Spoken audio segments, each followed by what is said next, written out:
likelihood of thunderstorms and a high of 86 with a moderate breeze at 14 miles per hour out of the southwest. For tonight, mostly clear skies and a low near 80. Tomorrow, a variety of mostly sunshine and a possibility of thunderstorms and a high around 88. This weather forecast is brought to you by Ellis Agency Insurance. Thank you for listening to ESPN Northwest Florida. Rely on it.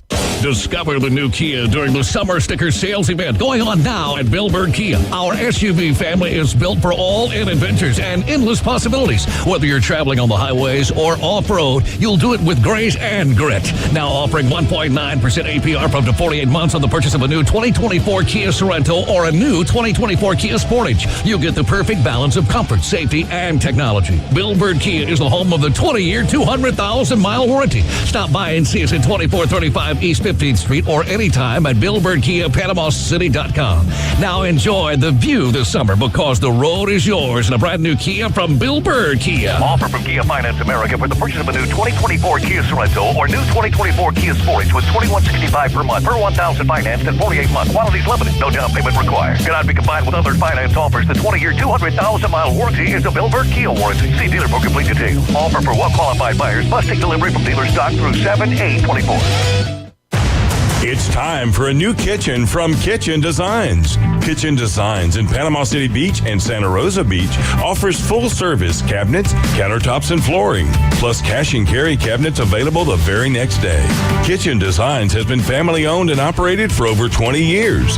Visit their showroom at 7934 Front Beach Road and on Lynn Drive in Santa Rosa Beach. Or call Kitchen Designs, 850-775-4150. Discover the most convenient way to buy men's clothing. Pierce Bespoke. Whether it's custom or casual, they come to you to take the hassle out of shopping.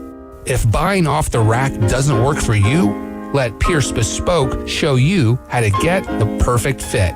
Call Pierce Bespoke to schedule your appointment. 251-278-8270. That's 251-278-8270. Ellis Agency Insurance has been serving Panama City and Bay County for years. They offer a full line of affordable insurance coverage of all types. Many people are attracted to Ellis Agency Insurance because of their friendly, knowledgeable staff. Call independent agent Johnny Ellis for a true comparison of your personal or business insurance. Ellis Agency Insurance at the Old Cullen Insurance location, 1134 Harrison Avenue, across from Dandy Donuts and Deli. Call 763-1627.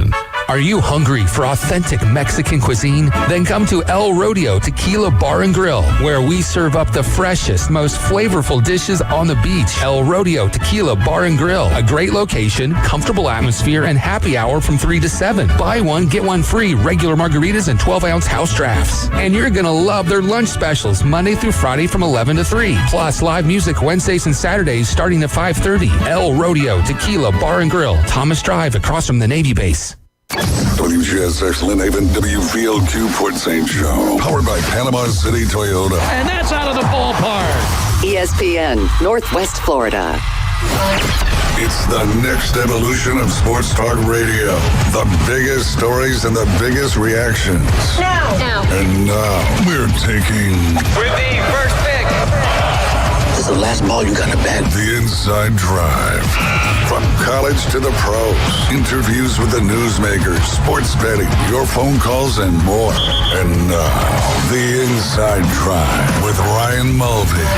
Broadcasting from the Bill Kramer Chevrolet Buick GMC and Kramer Marine Outdoor Studios. On ESPN Northwest Florida.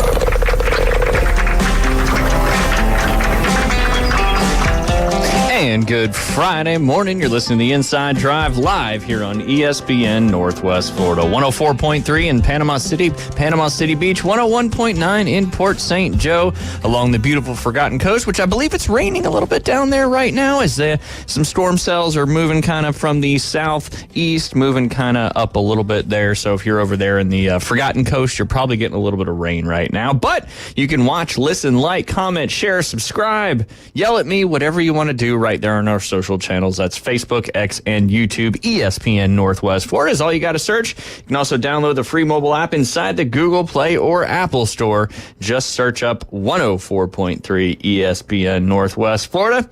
Do us a favor, follow the Inside Drive on TikTok. That's inside.drive. Last but not least, go to ESPNPC.com. If all else fails, you can go to the old www. You can click that play button, listen live, and you can listen there too. A lot of other cool stuff there on our website, but that pretty much covers everything. David, how are you doing on this Friday? Wonderful, man. Yeah, didn't really watch very much anything in sports. Just kind of got a little recap in the Twitterverse today. Sure, and doesn't take much to get a recap. That's why I'm wearing my Tampa Bay Lightning little Kucherov jersey.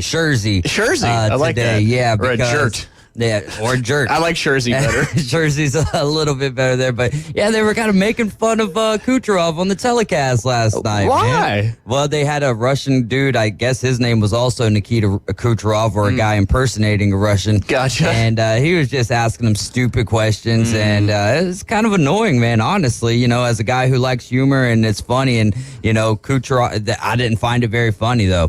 I didn't, man. Yeah. Especially asking, you know, like he was just asking Kucherov stupid questions and with the Russian accent and all of that. And it's kind of one of those things where everyone knew that McKinnon was more than likely winning the Hart Trophy. Yeah. But Kucherov's the first winger with 100 assists in a season. So, you know, he had a good reason there. Then you had 5 or 11 voters, I believe, vote Kucherov 5th place. Just absolutely ridiculous. Yeah, that's kind of nonsense. That's for sure. I almost forgot about that. We got a lot of nonsense to talk about today. Nonsensical Friday. Fired up Friday, some might say. And, you know, we may go on a couple rants here early on, but I don't have a poll question yet. Maybe it'll come out of our rants. But I'm going to start with, and you know what? I don't usually dig in too much on these kind of things, but we talk a lot about youth sports here on the Inside Drive and ESPN Northwest Florida, and my whole thing is with youth sports is developing kids, giving them places to play, having fun, and seeing if they can maybe take it to whatever that next step is. High school, beyond that, if you do that, absolutely fantastic. Little disappointed last night. Obviously, we got some rain yesterday morning, you know, a decent amount. I probably got a half an inch or so, and then it was pretty much nice all afternoon. Even the sun came out for several hours, and unfortunately, to the much chagrin of many people that were supposed to play some flag football last night, the city decided to cancel the games. Soccer was more important over there. And I wouldn't have got really fired up unless that didn't happen. And you know, we're kind of playing this interleague, Southern Elite Sports, City of Panama City. City of Panama City controls the fields, yada, yada, yada. Anyway, they canceled the games due to the weather conditions / field conditions. I've been in the business of outdoor sports literally my entire life. I understand their side of it as well. But it's one of those things, you know, when I'm dealing with events and stuff like that, you know, it's more so you got food and beverage that's involved, and you can't waste all that food, and you got to make decisions ahead of time and stuff like that. I also understand how agronomy works. And we haven't had really a whole lot of rain here in the last month or so, fair to say. Yeah, I would say that's fair. So usually when you don't have a lot of rain, your fields or whatever, grass, yard, whatever it may be, can take more rain. So apparently the fields they didn't want to damage the fields. And I understand that. They've been working hard to get them in better condition. Last winter was proof of that. When you really don't spray a lot of herbicides and you let weeds take over, it's going to suffocate the rest of your good turf. And in the wintertime down here, it's dormant grass, so it's not actively growing, yada, yada, yada. Anyway, we get to yesterday. They decided to cancel it because they didn't want the fields to get damaged. Which is, you know, understandable, but right. I've got multiple points to that. Why do you get the fields in better condition? To play sports on them. To play the game. So why are we protecting the fields for what they're meant for? That's one point. The second point is, once you do that, okay, shut down the fields. Nobody should be out there on them because that's your MO. You don't want to damage anything. Well, guess what was happening last night? Tons of soccer players were out there, which is very common out there at Frank, and I have nothing against that. Go out there, have some fun, play some football. We need it. Yeah, absolutely. We need you guys playing soccer so we can get better as a country. But oh gosh, that's a whole nother rant we'll get to here shortly. But don't tell everybody that you're trying to protect the fields and then you don't manage it and you let let people go out there and play in mass groups. And, arguably soccer, you're taking as many divots as you are going up. And it's not tackle football. We're playing flag football. We're not lining up in the trenches. We're not digging down. So you're not really tearing up the middle of anything like tackle football would. So arguably soccer would be more detrimental to the field. I would say so. And then also the weight of the people who were playing on the fields would be a lot heavier than the young men who are going to be playing flag football last night. Good point. Yeah. Good point. But anyway, that's my rant. Like if the job is to grow youth sports and give people an opportunity to play, it'd be different if it had been raining all week and, it couldn't take any more water. But then don't say you're trying to protect the fields. One, you grow the fields back to let people play on them. But then once you cancel it, you're not paying attention to the field. And maybe it's hard you don't have the people to go monitor it. But, how did they get in? How are they playing? I don't know. Anyway, rant over. It's just jump the fence, I would imagine. Probably. If the fences were locked. Yeah, if the fences were locked. And, I don't know the inner workings of everything, but I do know a lot about agronomy and a lot about youth sports. And there's a lot of disappointed, not only kids, but just parents and all that last night. Now, is that game canceled or postponed? I don't know, and I hope it's just postponed and that's the tricky thing, it's a very short season. We got till school starts, basically, to get this thing in. So if you have the opportunity to play it. Right. It's not going to mess up the fields. Anyway, I don't know. Tough rant there. Agronomy, yes. Ross, I've been dealing with agronomy for a long, long time and know quite a bit about it. That is for sure. But anyway, that's my rant. You just look so forward to watching the kids play. And I was even talking to one of the guys that played adult flag football yesterday, and he played football, and he's a football player, and he's just now got into flag football, coaching it.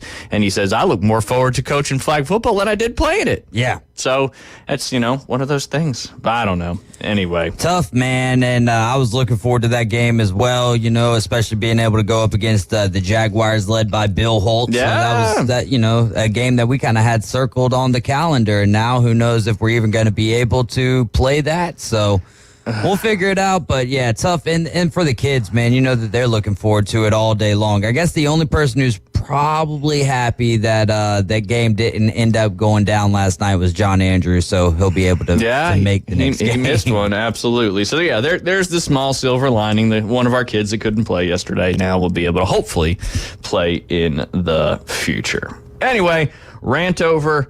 Just a little disappointed, and would love more open communication with some of these. And again, Southern Elite Sports and City of Panama City have kind of paired up because there's a whole nother mess of politics that gets involved in youth sports, and I hate it. Not going to talk about it here on the air, but it's just the world we live in. That's for sure. Politics suck. And speaking of politics, I did not watch an ounce of the debate last night. I didn't want to watch two old guys kind of jab back and forth. And they did have a little golf. That's where I was getting to. So, yeah, one person said he had a handicap of this, which we all pretty much know is a complete lie. Mine too, bro. Mine too. No, you're one of the most honest golfers I know. But and on the flip side, Trump, I mean, he owns golf courses, so he does whatever he wants and a lot of things, and I'm sure he's done cheating and all that stuff too. But you had Joe go out there and say he was a 6 handicap, which was just probably. And what does that have to do? Why are we even talking about that? Let's get some people for presidential candidates that are maybe 50, 60 years old and figure this thing out a little more. Maybe. Yeah. But I think one of the best, there's a lot of memes that obviously came out of that, but one of the best ones is, Capital One does the matches. Yeah. So the next Capital One match is going to be Trump versus Biden. We'll really prove who's better at golf, which is all facetious, but that would be fantastic. I mean, they would need some good commentary. Right, because one guy would be able to continue to keep his mic going, but then the other guy, I don't know. But yeah, golly, I think my favorite part about it is getting on Twitter and just seeing all the people fighting back and forth about, who's the better option. Yeah, about nothing really, because we found. I mean, anyway, how long has it been since we've had a debate that mattered? I don't know. It's been a while. I don't even know why we do debate anymore. It's for ratings. It's for what's transpiring today. I feel bad anyways for Joe Biden. Man, parading him around like that, just for President Biden rather, I guess I should say.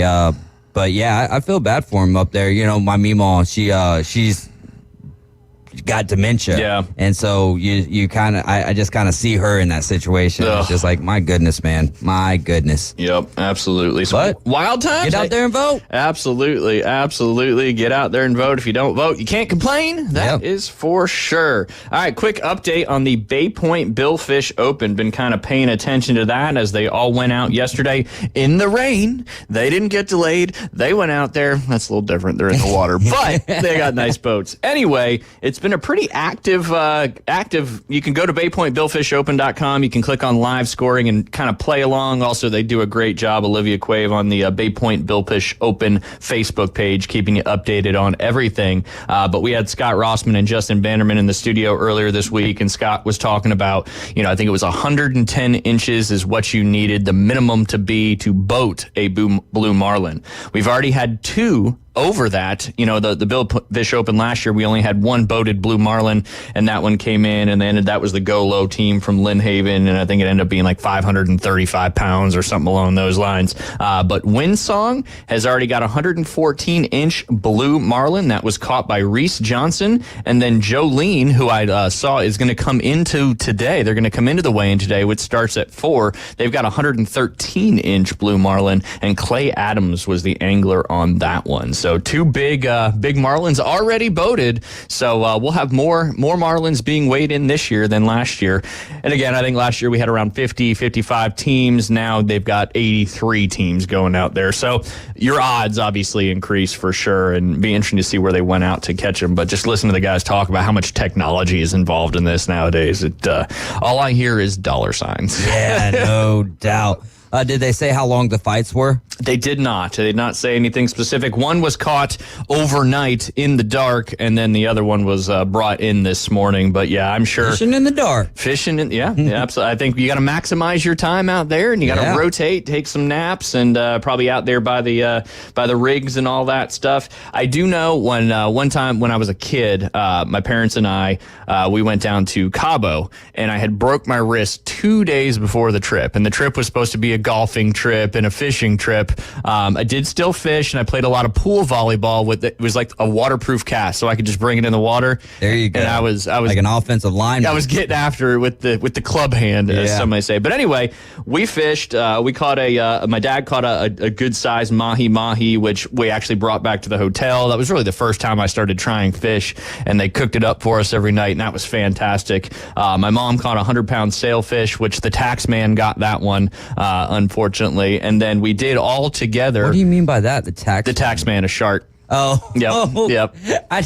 I think that's the legitimate term. Yes, we talked about that earlier this week. Or a dolphin sometimes. Yeah, or a dolphin sometimes. Yeah, but I was like, wait, what do you mean y'all had to give that to the IRS? Like they really wanted it? Probably. Everything or goes. the taxidermy, yes, man. There you go. Oh, but yeah, we ended up hooking a blue marlin out there, and it was I think it was like 150, maybe 175 pounds, and it took us a solid like 2.5 hours between the 3 of us to reel in. So I couldn't imagine. Now, obviously, their equipment and all that's probably a little more better, and these guys are super strong, so maybe not as long. I don't know how long it took, but wild to think about. Yeah. And then I think I've told this funny story on the air before, and they ended up, which is a stupid decision, they ended up getting it taxidermied and shipped back. But it's cool because they take all the meat, which, marlin meat isn't typically what you serve at restaurants, but, a lot of the locals would take it and stuff like that. So I ended up getting it taxidermied. It took a few months and then got shipped to where we lived in New Jersey. I think I've told this story before. It shows up in a big crate where me and my dad are popping it out of the crate. We're getting it lifted up, and it slips, and the beak, or whatever you call it, the bill, snaps. Doesn't snap all the way off. It just snaps enough where it's still hanging on. So I got a little glue and put it in there. Never said anything to my mom. She never noticed. We got it put up on the wall. Obviously, she knows about it now. But me and my dad were like, oh, man, you just paid to have all this done. Mm-hmm. We get it out of the box. The first thing that happens is we drop it. the slipped. premier part of the fish. Yeah, absolutely. Is the thing that breaks. Which doesn't count in the measurement. That is for sure. But yeah, good stuff there. Billfish tournament is underway. The scales open up at 4 p.m. today and 4 p.m. tomorrow, with the majority of your stuff coming back in tomorrow afternoon. So hopefully the weather will be good for that, and you can see all the different kings, the tuna, the dolphin, the wahoo coming in, and then of course, obviously two boated blue marlins so far. But there's been 24 total fish caught thus far, and 13 blue marlin, 4 white marlin, 7 sailfish, and all but 2 of those have been caught and released. Miss Ma'am, don't know where they're from, has got 1,800 points. Ellie B's got 1,200 points. Relentless Pursuit has 800, and then there's another 10 plus teams that have caught something, and they're getting that catch and release points going right now. So, how many boats are out there? 83, I and believe. Only 24 fish caught. Thus like far. a slow day out there on the water. Thus far. But, they just went out yesterday morning, but the catch set's pretty much up to date live scoring. It's kind of fun to pay attention to and follow along. Another rant yesterday, United States of America. You were excited about them hopefully beating Panama and kind of securing their spot in the knockout round there. But that's going to take a lot more now. I watched that game, unfortunately, start to finish, as we didn't have any football games to go play. So I was going to watch the first half, and then, we're going to go play some flag football. Trading in football for football. There you go. And apparently, so did Frank Nelson, trading in some football for some football. But anyway, it was just an absolute disaster for the United States. They got a goal early that was waved off using the VAR. Slightly offsides in that one. Probably could have went either way. Wasn't called offsides on the field. So that goal was taken away. And then shortly after that, had a great goal to go up 1-0. And then kind of changed tune just a little bit. There was a big collision with USA's starting keeper. I forget his name off the top of my head. Not even a card on the Panama player. He ended up not coming in the second half, suffering a leg contusion. But then Panama tied it up 1-1 on a goal that was a good goal, tough to get. But why the reason they had that, the majority of the game, USA was playing a man down in that one, and ended up, I'll talk more about it. We do have a caller on the line, a couple minutes left here in this segment. Lynn Haven, Rob, let's talk Billfish. Hey, man, what's going on with you? Oh, just ranting a little bit about some of the things that grind my gears here on this Friday morning. But what you got on the Billfish? Well, hopefully it wasn't anything about last night. But anyway, about catching the Billfish, you have to keep that thing alive as you're fighting it. Yep. Because if you kill it and it dies, it sinks to the bottom, and you'll never get it up. You'll just break your line off, and it'll be gone. Absolutely. And so people don't realize that, when you have to be careful, fighting them. And not only is it, a bad thing to kill one of them, unless you're going to bring him in. But, on the mountain-nosed fish, they don't use the fish. They take a measurement, they cut the bill off of it, and then they put that bill on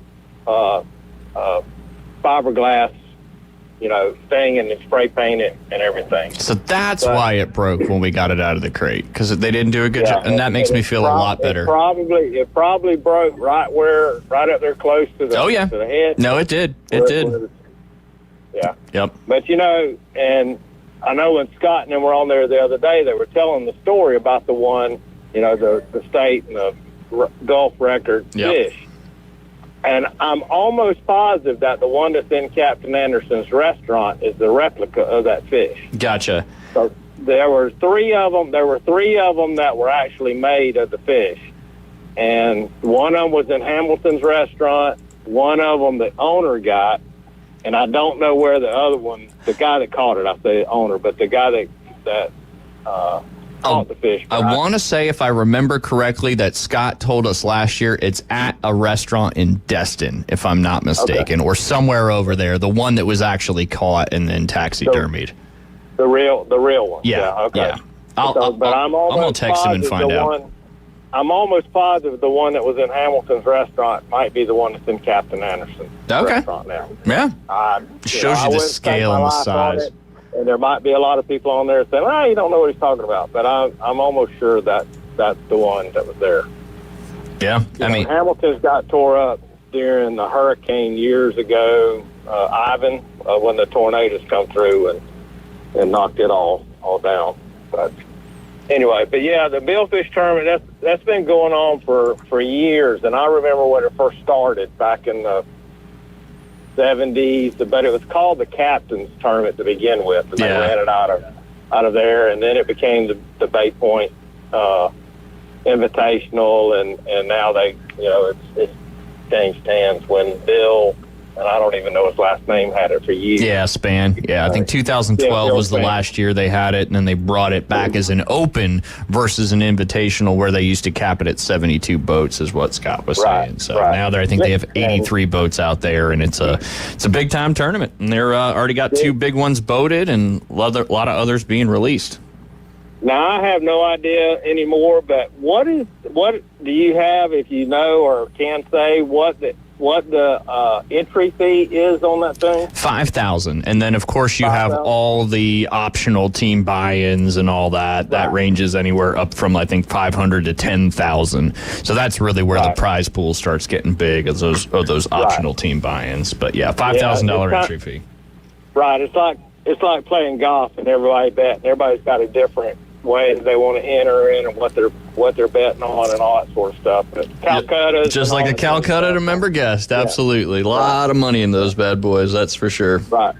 Yeah, that's why I can't really determine on what the payout to the guys are going to be until it's all over with, because you don't know what category they've entered into. But yep, absolutely. It's a lot of fun. It brings a lot of people out there, and if nobody's ever been out there to the weigh-in, that you got to go, because it's amazing what they're doing and putting the big fish on the scales.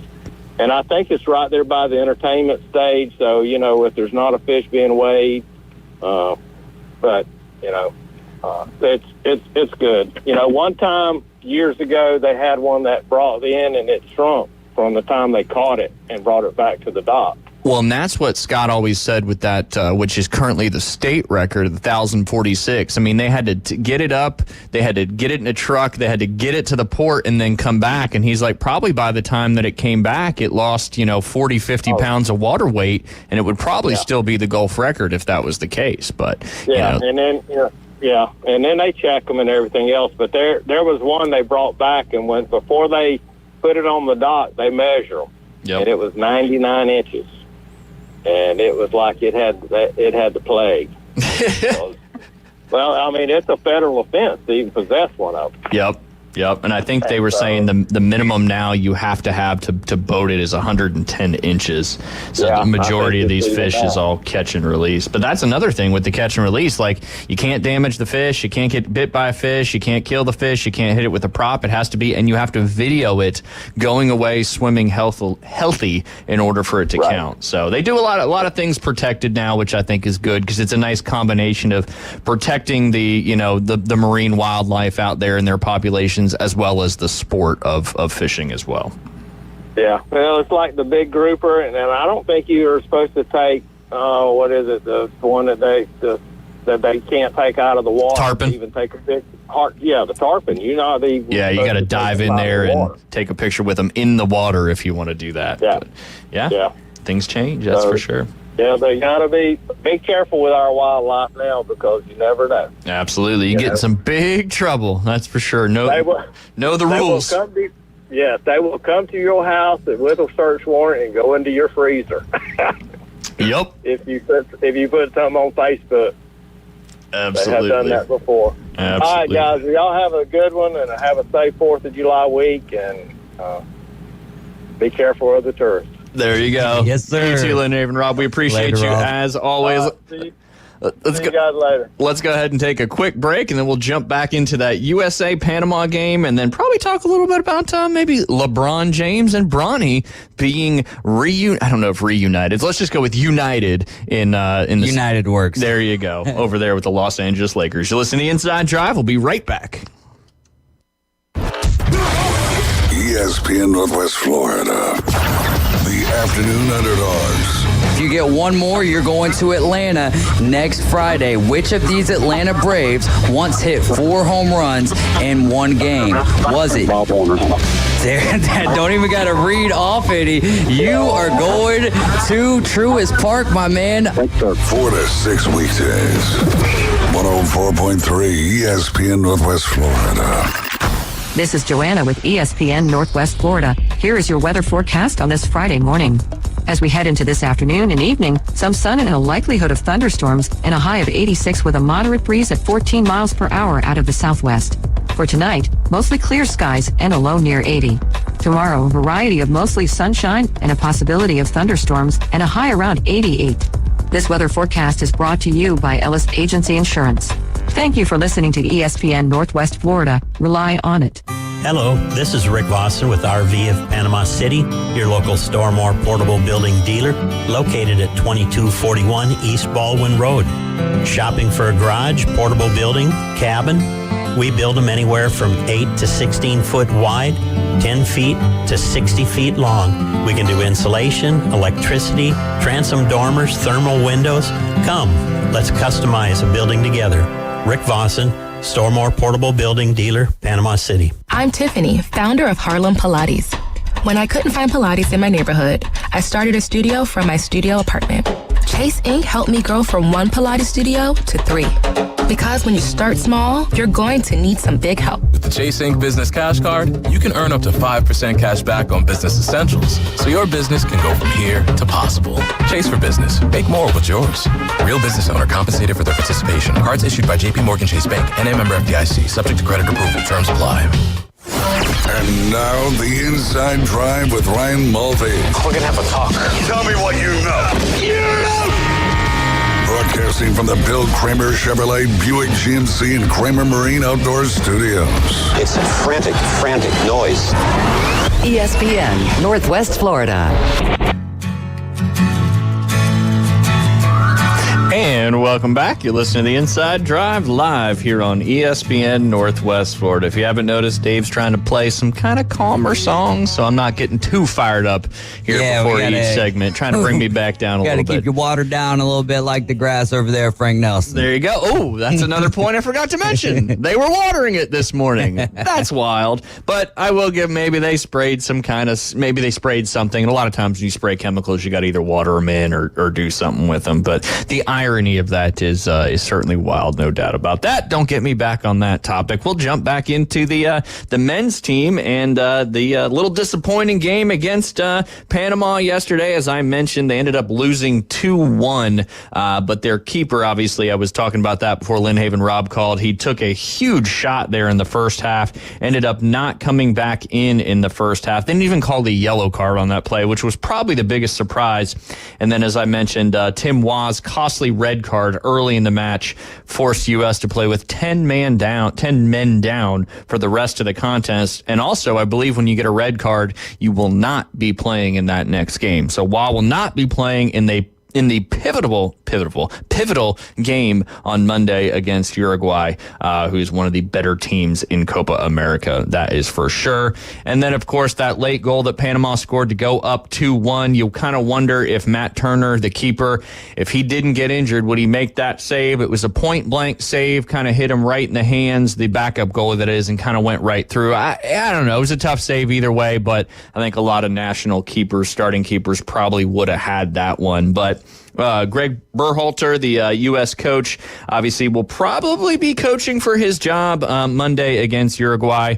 And is it not the same coach, David? You may not know this either. Is it not the same coach that coaches this team that will coach the Olympic team? Because they have qualified for the Olympics, but according to this, it would mean Americans would have to have a new coach before the 2026 World Cup. But would they? Maybe they just would let him coach in the Olympics, or maybe you can't. I don't know. Anyway, so the under 23 soccer team is Marko Mitrovic. Okay, so it's a different coach. I did see that it's primarily U23 players that will be competing in the Olympics, and they're not being paid as well. But it'll be interesting to see how the United States team responds after that tough loss, and that was up there in Mercedes-Benz Stadium too, on Atlanta. That's why. There you go. That's why they lost. They were playing in Atlanta. There it is. There it is. Comes back to get us one more time. The curse that keeps on giving. Man, and it's not a curse you want to have giving. That is for sure. NBA draft day 2. First time they broke it down into 2 days. Big news out of the draft. As expected, Bronny James, the son of LeBron James, is now a Los Angeles Laker. He was selected 55th overall. Is that high for the younger James? Not really. But this is also where teams are in full flyer mode. The last 4 drafts, the only player selected at 55 to make a significant impact is Oklahoma City's Aaron Wiggins. The other players, Isaiah Wong, Gio Santos, and Jay Scrubb, have played minimal minutes in their careers thus far. Bronny is a project player with intriguing looks and good work ethic. Fits right in this spot.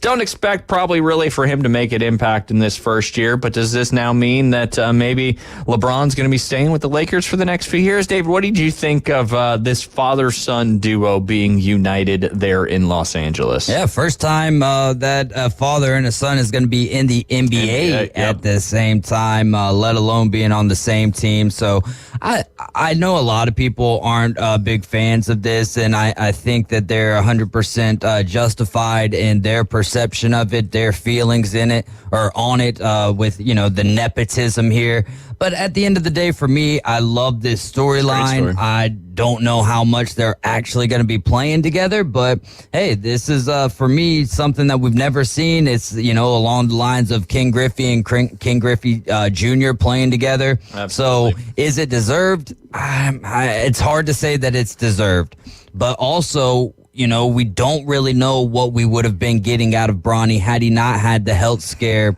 with his heart. Absolutely. Prior to the season starting. And I'm a guy who, he was averaging like 4 points last year. So I don't think he brings much to the table. However, this has got to be the perfect draft for it to happen, right? Because this draft was bollocks, as they say. Yep. And it kind of makes sense. And you know what? Maybe going to the Lakers and playing with his dad brings out the best in Bronny. Or the worst. That could go either way, no doubt about it. But I saw this meme of LeBron after Bronny has a bad game and he's got a belt and he's whooping.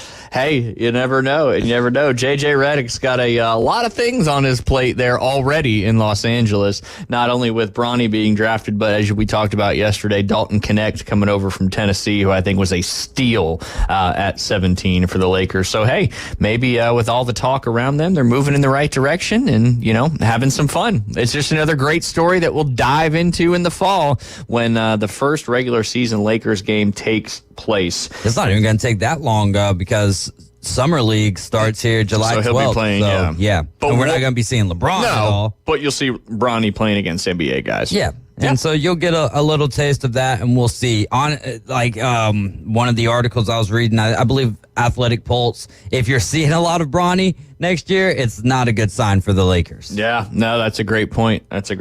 No doubt about it.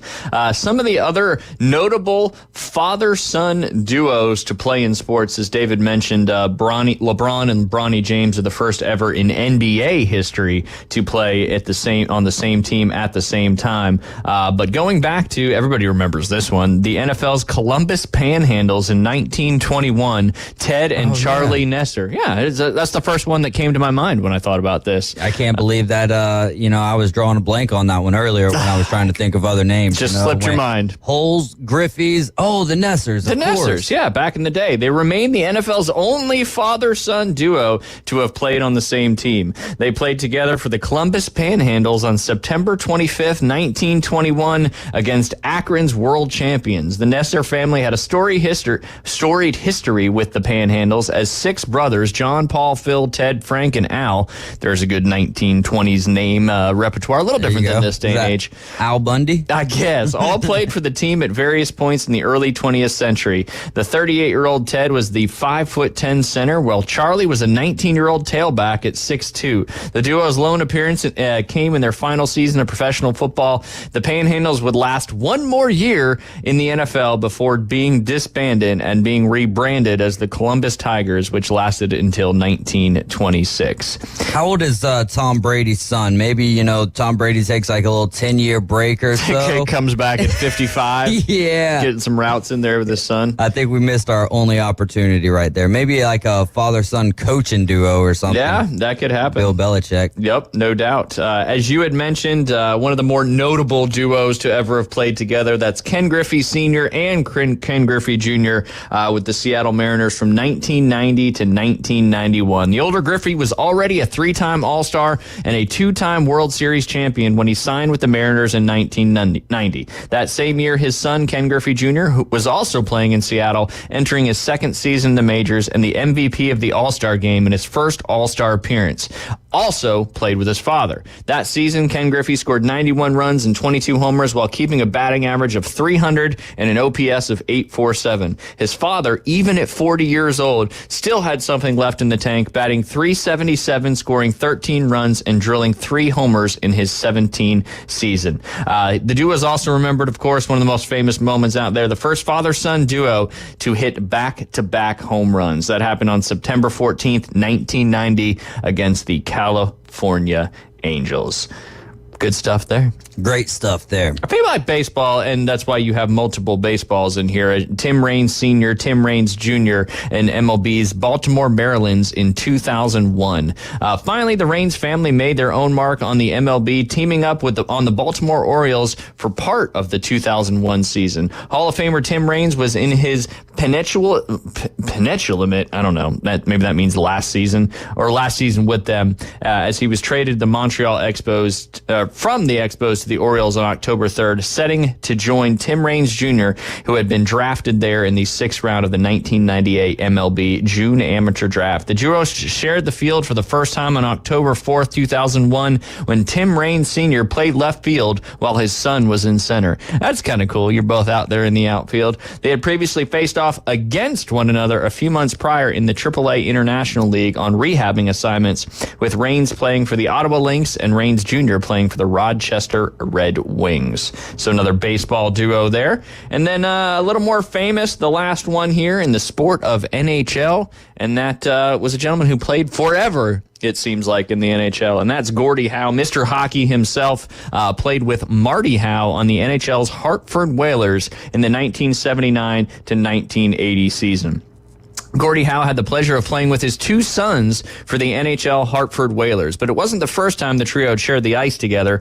Mark and Marty Howe played together on the Ontario Hockey League's Toronto Marlboros. There you go. Can't name a hockey team after a cigarette anymore. Maybe it's a horse thing or something. I don't know. In the 1972-73 season, with Mark leading the team to the Memorial Cup Championship with 104 points, 38 goals, and 66 assists, Gordie finally made it a family affair when he decided to unretire and join his boys for the 1973 campaign on the World Hockey Association Houston's Aeros. According to the Hockey Hall of Fame, Mark scored his first professional goal exactly 27 years after his father scored his first NHL goal with the Detroit Red Wings. The 3 went on to join the Hartford Whalers from 1979 for the 1979-1980 season. In Gordie's final season, he racked up 15 goals, 26 assists for 41 points. Mark would spend 3 more seasons with Hartford before moving on to the Philadelphia Flyers and the Detroit Red Wings, while Marty spent the remaining 5 seasons of his professional hockey career with the Whalers.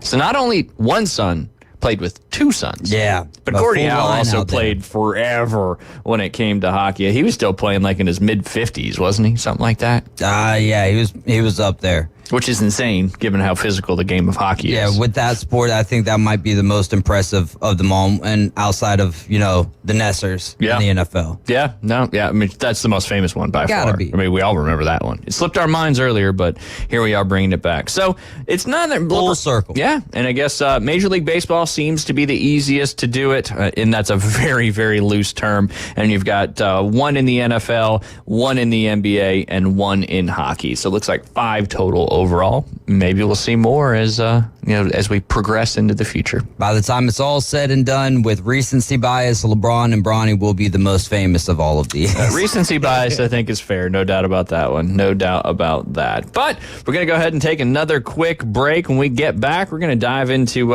hopefully something that brings some money back into my life, and that is a ruling yesterday on an antitrust lawsuit with the NFL. You're listening to The Inside Drive live here on ESPN Northwest Florida. ESPN Northwest Florida.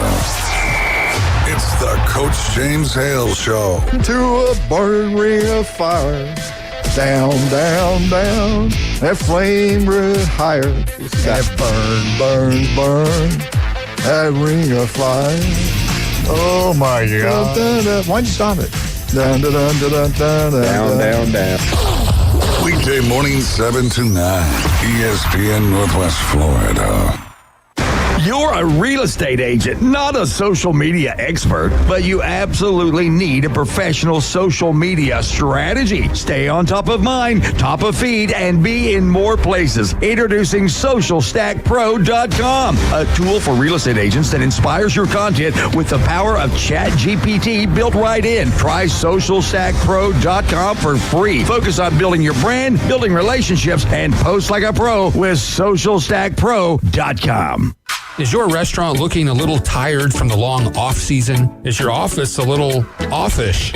Start the new year off right by giving them a fresh start.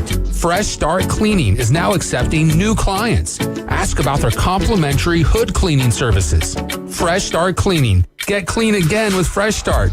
Call 850-771-6917, 771-6917, and ask about their complimentary hood cleaning services.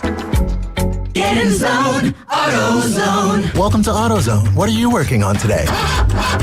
Dead battery on America's birthday? America's #1 battery destination is here to help. AutoZone has free battery testing and charging at every store, and batteries starting at just $79.99. With our 4th of July sale, we have savings to help you red, white, and do any other jobs you've been putting off. It's everything you need to get back on the road at AutoZone. Get in zone, AutoZone. Restrictions apply. Broadcasting from the Bill Kramer Chevrolet Buick GMC and Kramer Marine Outdoor Studios. He has over 10 items in the express lane. He pays with checks and he doesn't return his shopping carts. You have ruined groceries for me. Now back to Ryan Mulvey and the Inside Drive. ESPN Northwest Florida. Not sorry. Here we go again. Bad Boy South. Get on Field USA. Block Entertainment. Yeah. You know, I go by the name Nitty, right? And welcome back. You're listening to The Inside Drive. I was going to wait till it hit, when the beat hit, Nitty with the beat. Yeah, let John just talk in the background a little bit. That's it. Absolutely. You're listening to The Inside Drive live here on ESPN Northwest Florida. A little PSA. We will not be live next week. We're going to take a little breather, a little 4th of July week. I got some family coming into town doing some therapy, so going to take a little breather for the 4th of July week next week. So if you're looking for us live, you're just going to have to wait one more week, and we'll be right back. And hopefully Jay will be back then too, and he may have a junior camp that week. He doesn't have one next week, but that's okay. It's 4th perfect of July. timing. Yeah, no, absolutely. and then, like you said, he'll probably stay till Thanksgiving. Give or take 7 or 8 days in between there that he may not make it. But yeah, before I jump into this breaking news from yesterday with the NFL and NFL Sunday Ticket, did want to give Angel Reese her flowers, or is that what you say? Give them their flowers? That's the term. Yeah. Okay. I'm learning all these new terms. Anyway, she set a WNBA record yesterday with her 9th straight double-double in the Sky loss versus the Aces. She notched her 9th consecutive double-double on Thursday evening against the Las Vegas Aces, becoming the youngest player in WNBA history to ever reach that mark, and tying Candace Parker as the only other player to accomplish the feat in a single season. My guess is she's going to get to number 10 too as well, and probably set the all-time record. So we'll see what happens with that, and good luck to her, and good stuff already, no doubt about that. That's my rookie of the year. I was going to say that's your girl. I would bet her now. She's probably the heavy favorite if I had to look it up. No, it's going to be Caitlin Clark. Are you sure? Are you sure? I mean, she's got the double-double. She's getting a lot of rebounds and stuff, but Caitlin Clark's scoring at a pretty good clip, and I believe that the Fever, even though the Sky have won 1 of 3 versus the Fever in their head-to-head matchups, I would say that Caitlin's, their record is better as well. The Fever's record is better. So, ooh, interesting. I'm gonna need to look this up here. This Angel Reese is second in the league with 11.1 rebounds per game. I don't see Caitlin Clark's got 2 points. She's fifth in the league with 2.8 3-pointers made per game. And then on the scoring side of things, I'm gonna have to look up the odds on this one too, because I swear I thought Angel Reese was currently leading that. But Caitlin Clark 16th in the league in points per game at 16.2. Angel Reese a little bit further behind with 13.5. So your points there definitely a difference. Caitlin Clark is minus 600. Angel Reese is plus 400. I would go ahead and bet the farm on Angel Reese. There we go. It's only going to get better. There we go. Her odds are only going to get worse, and Caitlin Clark's are only going to get better, I guess. I don't know. Then anyway. you go up to plus 15,000 for Rakia Jackson. Wow. That's the drop off. It's a two-woman race. It is. No doubt about that. No doubt about. But fun nonetheless, and lots of different betting going on. Yeah. All right. Speaking of cash money, as of yesterday, the NFL ordered to pay $4.7 billion in damages in Sunday Ticket antitrust trial. This is I'm pretty excited about this one because I think I've had NFL Sunday Ticket on and off. I've had it for at least the last 7 years, and then prior to that on and off a couple times. So I'm anxious to see how this is all going to be paid out, but hopefully it's good for all the people that did pay for NFL Sunday Ticket and maybe get something back. But a jury ruled Thursday that the NFL must pay more than $4.7 billion in damages for violating an antitrust law with its Sunday Ticket subscription pricing. The NFL was ordered to pay $4.7 billion to residential subscribers and $96 million to commercial subscribers such as bars and restaurants. So if you've got a bar and a restaurant and you've been buying Sunday Ticket, which you really have no choice, you kind of have to, looks like you're going to be getting paid some as well. The damages could triple to over $14 billion under a federal antitrust law. The NFL stated it plans to appeal the decision. Of course it does. We are disappointed with the jury's verdict today in the NFL Sunday Ticket class action lawsuit. We continue to believe that our distribution strategy, which features all NFL broadcast games over the air television markets of participating in, they cut off half of this. But anyway, it looks like they're going to be paying out some money, hopefully, if the appeal doesn't go through, and the subscribers are going to be getting some money back. So exciting stuff. Yeah, apparently, this is CBS and Fox essentially wanted to charge premium prices for Sunday Ticket to minimize the impact on broadcast networks. The league also rejected ESPN's consumer-friendly proposal to lower the price, which right now is $350 on YouTube TV, to $70 per season. Could you imagine being able to get all the games for $70? Everybody would subscribe to it. It would be, yeah.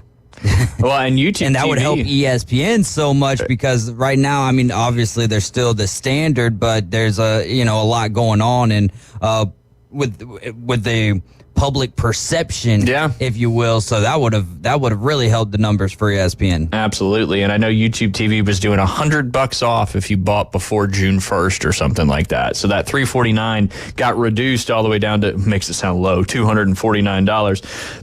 But Fox and CBS, even if you have NFL Sunday Ticket, it's blacked out on Sunday Ticket. So you have to watch the national, you have to watch your regional or sometimes national, depending on which game it is.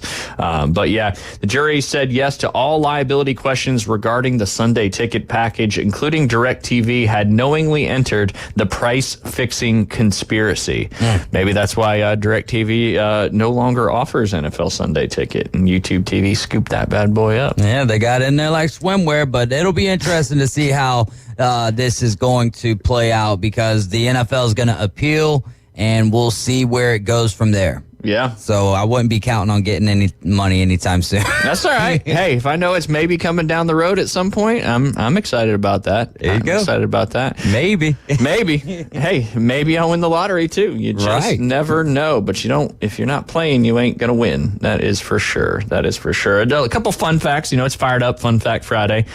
In the U.S. Senior Open, the gentleman named Frank Bensel Jr., he had back-to-back aces in his first 5 holes in round 2 of the U.S. Senior Open. He started the day with a par, then a bogey, then a par, and then went back-to-back up there at Newport Country Club in Rhode Island. And not a lot of golf courses have back-to-back par 3s. A lot of old courses did, and Newport Country Club was built a long, long time ago. But he had an ace on the 184-yard par 3, and then followed up with another ace on the 203-yard par 4, and then made 4 straight bogeys to actually end up shooting 1 over par on that front 9. So having 2 hole-in-ones and you shoot over par on that 9 is pretty funny. But the odds of that, I think we've talked about that before. They may need to start lowering these odds as it seems to continue happening, or like 1 in a ridiculous amount, like some crazy millions of stuff there. But Rocket Mortgage Classic, we've been talking about that one more so not because of the event itself, but because of some of the names in there.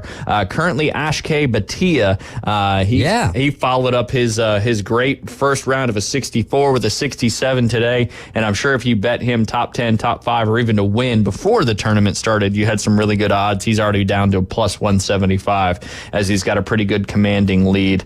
Taylor Montgomery, which I know you're very familiar with there, David, he shot 68 in his second round. He's at 11. Troy Merritt right there at 11 under par with a couple holes to go. Maybe you know this name because we talked about him a lot last year. Eric Coles minus 10. Cam Davis minus 10. Reminds me of WWE. Yeah, there you go. It's pretty much what this is. Neil Shipley, who we talked about yesterday, making his professional debut after being the only amateur to make the cut at the Masters and then finishing top amateur at the U.S. Open. Had kind of a crazy round to start. Maybe the PGA Tour first thing kind of put a I don't know, maybe had some nerves in there or whatever, but quickly erased those. Let me go to his first round real quick. Yeah, he shot a 37 on the front 9 with 3 bogeys and 2 birdies. So, not the greatest at a golf course where these guys are tearing it up, but he followed it up on the back 9 with a 30. 37-30 in his first round as a professional on the PGA Tour. So a very solid, respectable 67, 5 under par. And then he's continuing that today with being 3 under par through his 16th hole. So right now he's currently tied for 9th, and he's in the top 10 of his first ever PGA Tour event. Pretty cool stuff there from Neil Shipley, the Ohio State alumni there, graduate, played in the national championship. I don't know if he's a grad or not. But anyway, and then of course Miles Russell, the Korn Ferry Tour guy that we were talking about, made first ever youngest player to make back-to-back cuts, top 25s on the Korn Ferry Tour. Got an exemption to play in this particular event, playing as an amateur, of course, because he's 15 years old. Had a little tough opening round of 74, 2 over par, but has since gotten it back to even par. He's got 2 holes to go, and he's minus 2 today. But even par is not going to get you anywhere near the cut, but not a bad showing for his first ever PGA Tour event as an amateur. 15 years old, the only name that I actually know of all of the ones that you brought up there. What about the, what's his name, Kaizen or whatever? The Clanton from Florida State? No. This guy was works at Golf Galaxy. Oh, Benz. Okay. But it looked like Bien's. Let's see. It's not going so well. Yeah, maybe he shot 70, and I say not going so well, like I can do this. I mean, he shot 75 in his first round, and he's 3 over on his round today, so he's currently tied for 154th. But hey, he's playing in the event. There you go. That's really all that matters. I've been wanting to go play lately, but it's too hot. Yeah, man. it's too hot. Golf and you have to walk. It's ridiculous. Luke Clanton, the amateur from Florida State, who's obviously played in the U.S. Open. Him and Nick Shipley were going back and forth in that final round, and ended up missing a putt on 18 for Neil to end up winning that one. But having a great showing in his first PGA Tour event as amateur. He shot 69 yesterday, 3 under par, and he is set to tee off here a little bit later on this afternoon. So it's funny how we're talking about a guy that just turned pro, a guy that's 15, a guy that works at Golf Galaxy, and then, of course, a Florida State member and amateur, Luke Clanton, versus, the top names in golf, because they're not really at this tournament. Is Koivin playing in that one?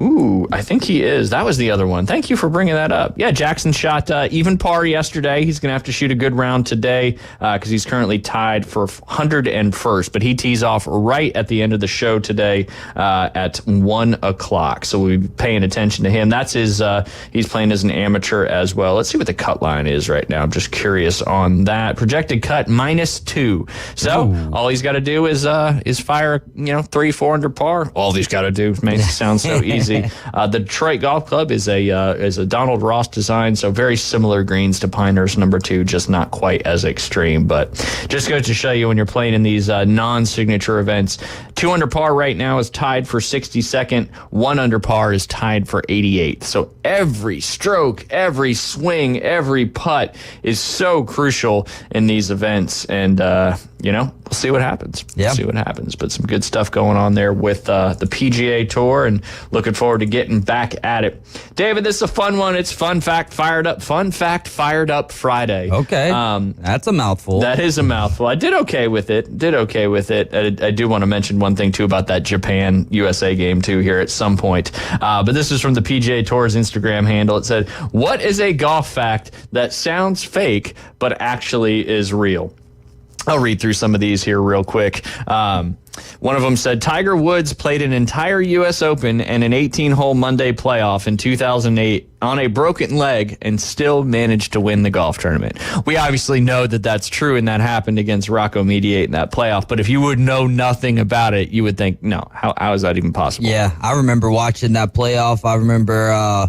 not watching the entire playoff because I was working, but then we stopped to get lunch at, it's like it was a sandwich place that really isn't a sandwich place. I don't think it's a place anymore. It was over there off of 23rd Street. Oh, man, not Blimpies. I don't think it was Blimpies. Blimpies were so good, though. We used to go there all the time in high school. They used to sell the student cards, and I think we get subs for like $5 or something like that. Who had the gorilla on their logo? That would be for local people around here. Yeah. I think it was a local establishment. Gotcha, not a chain. It had like a gorilla on the logo, man. I cannot remember. Comment on Facebook or text. Save Dave here. No doubt about that. But yeah, that's you wouldn't think watching him get the job done there. So poor Rocco Media, he was so close. And if you've never watched the, I don't know what it's on, it might be on Golf Channel, but Rocco Media does a whole sit down talking about that particular. And part of that was actually filmed at Shark's Tooth while I was out there. It was pretty cool. He was on the back of the range being interviewed. What's his face was there, the tall guy. Rich Lerner was hanging out, and it was funny because Rocco was picking out some hats from the shop, and we had started getting a little wild, a little outside the box with hats. Go ahead. Larry Giant Subs. That is exactly it. Thank you. Thank you for the text, man. See, our listeners, they do not disappoint. Oh, I just got a text too from Joe. Larry's is what he said. Yeah, look at Larry's. that. The people, they come when we need them. I love it, man. And that place was good. I miss it. Bring back Larry's. Yeah, it's kind of like a Jersey Mike's establishment type deal. Yeah. Oh, man, I love a good sub sandwich, no doubt. So they got that one. We gotta take a break. It's 11:57. I'll throw one more in there. Jack beat Tiger at the 1998 Masters. Think about that one for a second. You're listening to The Inside Drive. We'll be right back with some afternoon delight debriefs. I may finish up this golf story as well. We'll be right back. ESPN Northwest Florida, available on all your devices. Connected.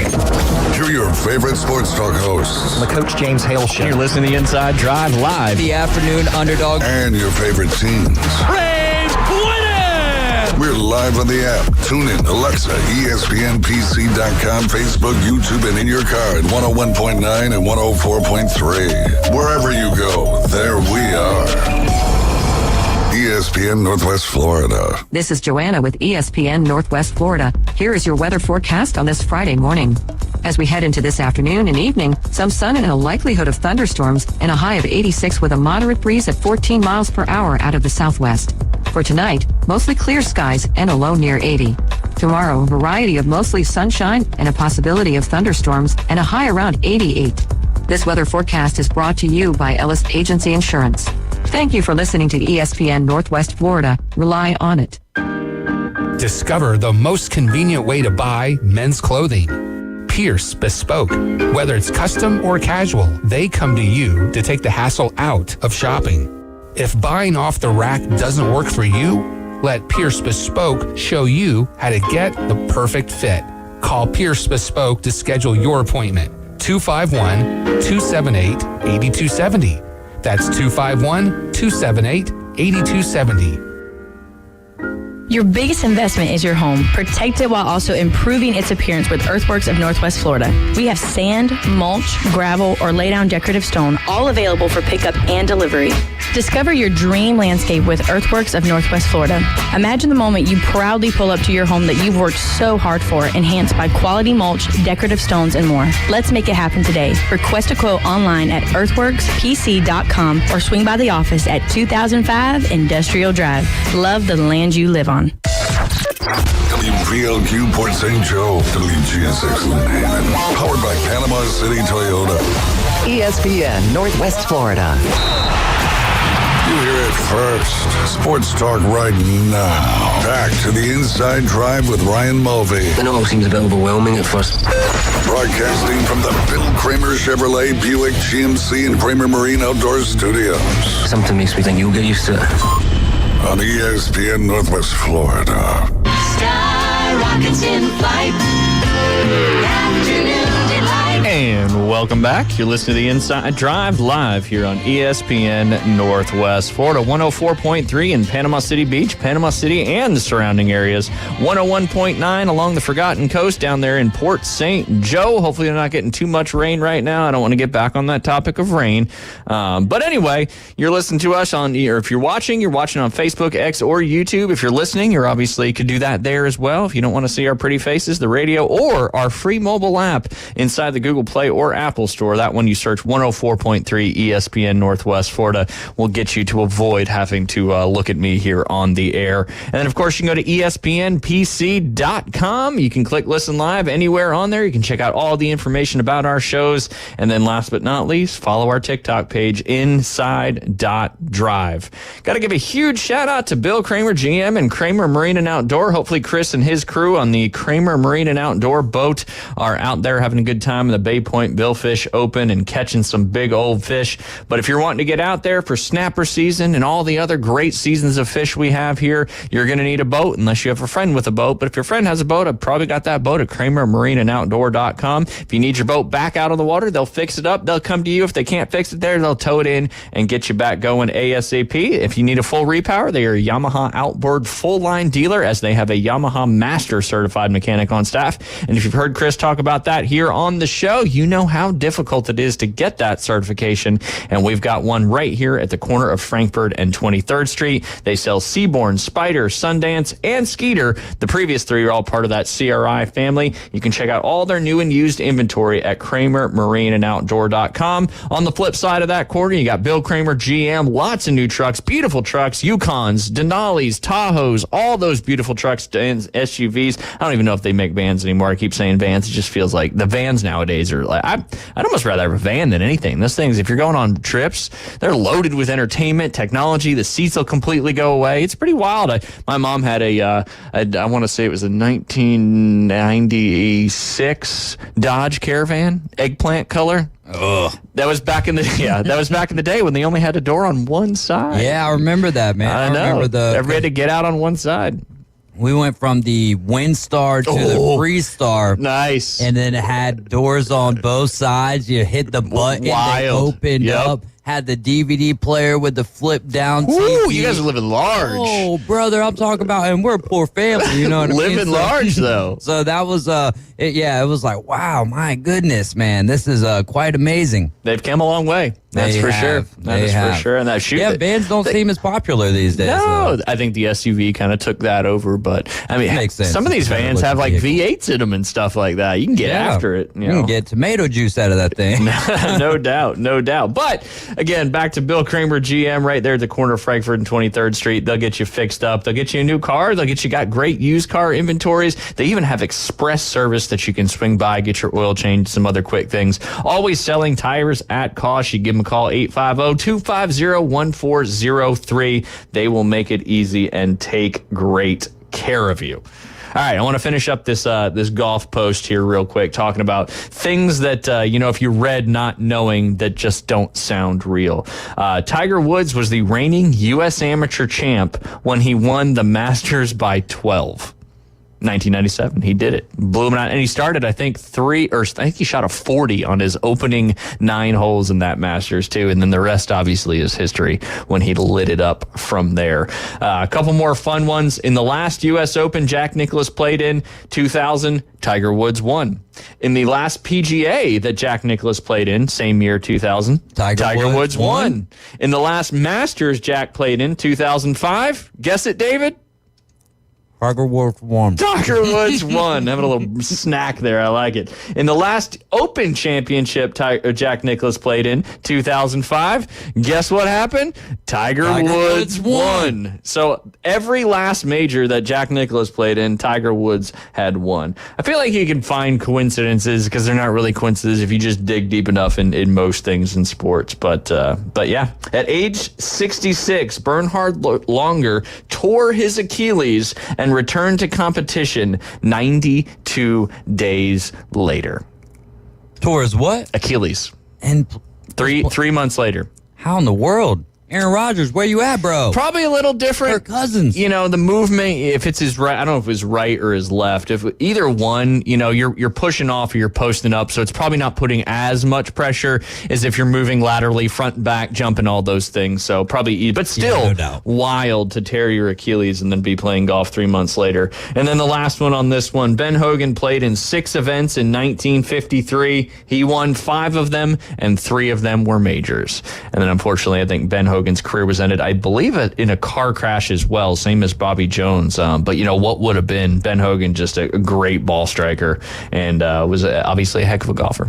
And, very flashy and fly out there on the golf course as well, right? Didn't he wear like the high socks with the knickers? Yep, he wore the knickers, and he had the, whatever I always call it, a newsy cap. Driving cap. Yep, and get some driving gloves as well. There was a couple comments on the post as well. It said, Scotty has been world number 1 for over 90 weeks, and in order to tie with Tiger Woods for the most consecutive weeks at number 1, he would need to maintain that for the next nearly 4 years. And that just goes to show how dominant Tiger Woods was in that particular era of time, and why some say he's the best to ever play the game. No doubt about it. All right. Who would you say is the best? Oh, that's such a tough one. Mount Rushmore. Mount Rushmore of golf? Ooh. I'm obviously Tiger and Jack on there. There's some guys that, like Ben Hogan and Bobby Jones, like what would have been. I think you got to put Arnie on there as well. And Miles Russell.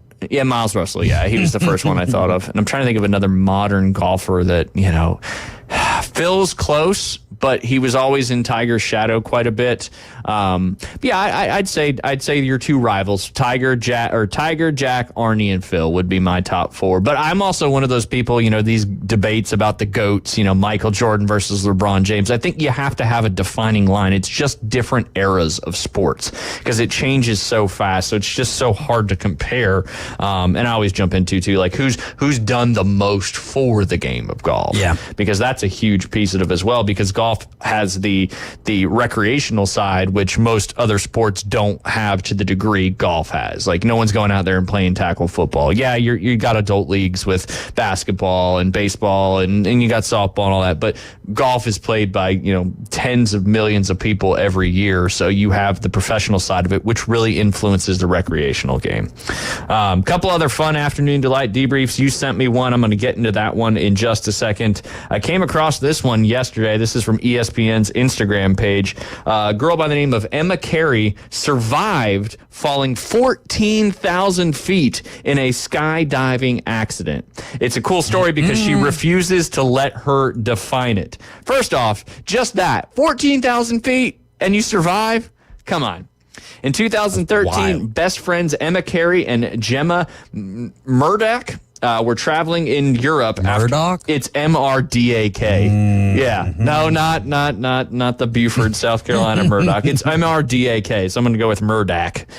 Gemma and Emma were traveling in Europe after high school. The Australian 20-year-olds decided to try skydiving while in Switzerland. Emma jumped from a helicopter 2.7 miles in the sky. About 30 seconds into the jump, she looked back to see her instructor unconscious with both parachutes tangled, unable to open. She hit the ground at an estimated 30 to 60 miles per hour. Sorry, I had to cough on that one. Gemma landed safely and rushed across the field. Miraculously, Emma and her instructor had survived and were airlifted to a hospital. She suffered a broken sternum, pelvis, sacrum, L1 vertebrae, and a crushed spinal cord. Once Emma began rehab, she tried not to pin her happiness on whether she succeeded in walking again. She steadily improved, but never regained sensation below the waist. Today, she is able to walk without feeling her legs.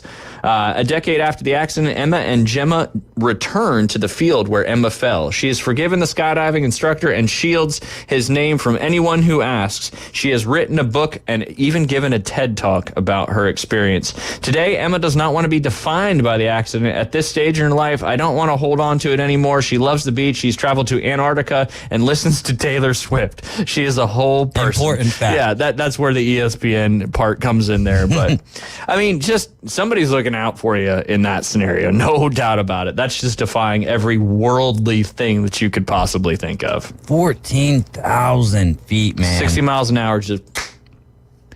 That's why I don't ever want to go skydiving. You would think, I go back on this and say, yeah, if you ever go skydiving and your parachutes don't open and stuff, you're not going to feel it. You're just going to hit the ground and you're splat. You're toast. Yeah, apparently not. That changes my perspective on skydiving, no doubt about that. Hey, but kudos to her, though, for having that mindset and continuing to battle forward and be able to get back to the point of walking, man. I'm sure that battle is tough. I mean, especially, you said it's without feeling in her legs, so that's got to make learning how to walk again even more so tough. Absolutely. I mean, I'm sure your legs have fallen asleep before, maybe doing something on the old throne, and you get up to try to walk, and it's wild. Lately, man, I've started to notice that my knees, like, just from sitting in here, like, it's two hour shows, and I never noticed it until Adam Goff had brought it up. Yeah. Not this last Wednesday, but the Wednesday prior. And now every single time that I'm sitting for a good amount of time, I'm like, daggum, my knee is starting to hurt. Thanks, Adam. Yep. I'm getting old over here. Absolutely. It's like your hips and your back. I mean, sitting like this is not good for your body anywhere. That's why the standing desks and stuff like that became more popular, because it's better to stand really than to sit when it comes to your hips, your knees, your back, all that stuff. But this is one you sent me yesterday, David, which is an absolutely spectacular afternoon delight debrief coming from apnews.com. This is from June 25th in Fernandina Beach down there in the peninsula of Florida. The title of this article, and it fits in perfectly with our show: New Jersey man flies to Florida to attack another player over an online gaming dispute, that deputies say. And I don't think this is like your regular type of video games that we would be playing. Here we go. We're going to dive into it. An online gaming dispute made its way into the real world when a New Jersey man flew to Florida to attack another player IRL with a hammer. IRL, there you go. To attack another Florida player with a hammer, authorities said. Edward Kang is charged with attempted second-degree murder and armed burglary with a mask, according to Nassau County court records. He was arrested early Sunday morning. I just want to let you know, this is a weird one, Nassau County Sheriff Bill Lepper said during a news conference Monday. Some things you just can't make up. Kang and the victim, another young man around the same age as Kang, had never met in real life, IRL, but both played Arcade, a medieval fantasy massively multiplayer. Told you. That's a medieval fantasy massively multiplayer online role-playing game. Whew, that was a tough one to get through, Leaper said. The game's publisher announced in April that it would be shutting down servers in Europe and North America on June 27th, citing a declining number of active players. Kang flew from Newark, New Jersey to Jacksonville, Florida last Thursday after telling his mother he was going to visit a friend he had met while playing an online video game, officials said. Officials didn't know how Kang learned where the victim lives. Upon arrival, Kang took an Uber to a hotel in Fernandina Beach, about 35 miles north of Jacksonville, and then bought a hammer at a local hardware store, deputies said. Kang went to the victim's Fernandina Beach Beach home, which was unlocked around 2 a.m. Moral of the story, lock your house at night. I think that's the world we live in now. The victim was walking out of his bedroom when he was confronted by Kang, who hit him on the head with a hammer, officials said. The two struggled as the victim called for help. His stepfather responded and helped to restrain Kang until police arrived. The victim suffered several head wounds that were not considered life-threatening, officials said. He received staples at the hospital. Once in custody, Kang told investigators that the victim is a bad person online, officials said. He also asked deputies how much jail time people got for breaking and entering and assault. I would say, Mr. Kang, it's going to be a long time before you play video games again, Leeper said. Online court records did not list an attorney for Kang. He's being held without bond. Wow. I mean, traveling all the way from New Jersey. If you want to be a snowbird and come down here and living in jail is not the best way to do it. No, I would advise against that. Man. But, they take that game serious, I guess. And that's one of those things, like when you play online stuff, unless you know who they are, there's no need to really become personal or close with some of these people, because obviously that's pretty nuts. And the dude from New Jersey obviously doesn't actually know how to use a hammer, or else I think it's not attempted murder at that point, right? Yeah, there's something to be said for that, I guess. Didn't even really think about that, but yeah, if you take one swing, get somebody in the head, maybe he was tired from playing the video game and didn't have as much strength as he normally does. Oh, you gotta let the hammer do the work, my man. Let the hammer do the work. It's not that serious, bro. No. What do the kids say nowadays? It's not that deep. Oh, it's not that deep? It's not okay. I've heard Ryan said that to me a few times. I was like, what? What does that even mean? But, this guy, it's not that deep. If she ever, says something about us getting scored on again, I'll be like, it's not that deep, bro. It's not that deep. Yeah, I'm telling you, that's what they're all saying nowadays. There's a ton of good lingo out there these days, man. You just got to catch on to it. There is.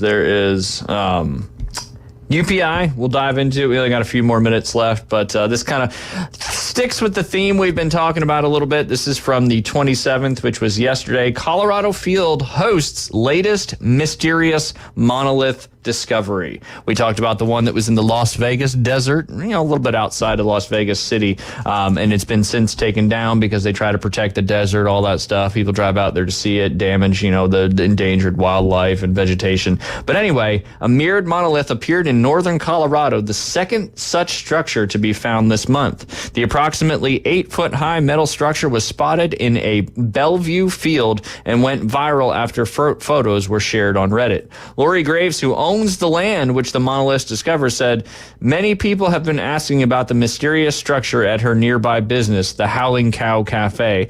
Graves said she does not know where the monolith came from. Maybe she does, and maybe this is a plug for her Howling Cow Cafe.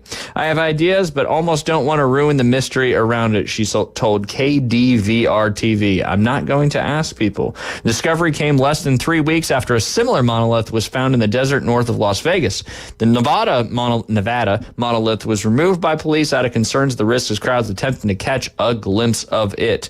The Colorado monolith is 4-sided, where its Las Vegas counterpart was only 3-sided. Ooh, we're talking about triangles and squares here. The monoliths are geometry, baby. Ooh, I like it. Maybe it's just a little geometry education for the country. The monoliths are the latest to appear mysteriously since 2020. The structures have been found in locations including Utah, California, Las Vegas, Texas, Florida. Where was the one in Florida? Wisconsin, Romania, and England's Isle of Wight. An anonymous art collective called The Most Famous Artist later took credit for several of the U.S.-based monoliths. Another monolith was found earlier this year at Hay Bluff near Hay-on-Wee, Wales.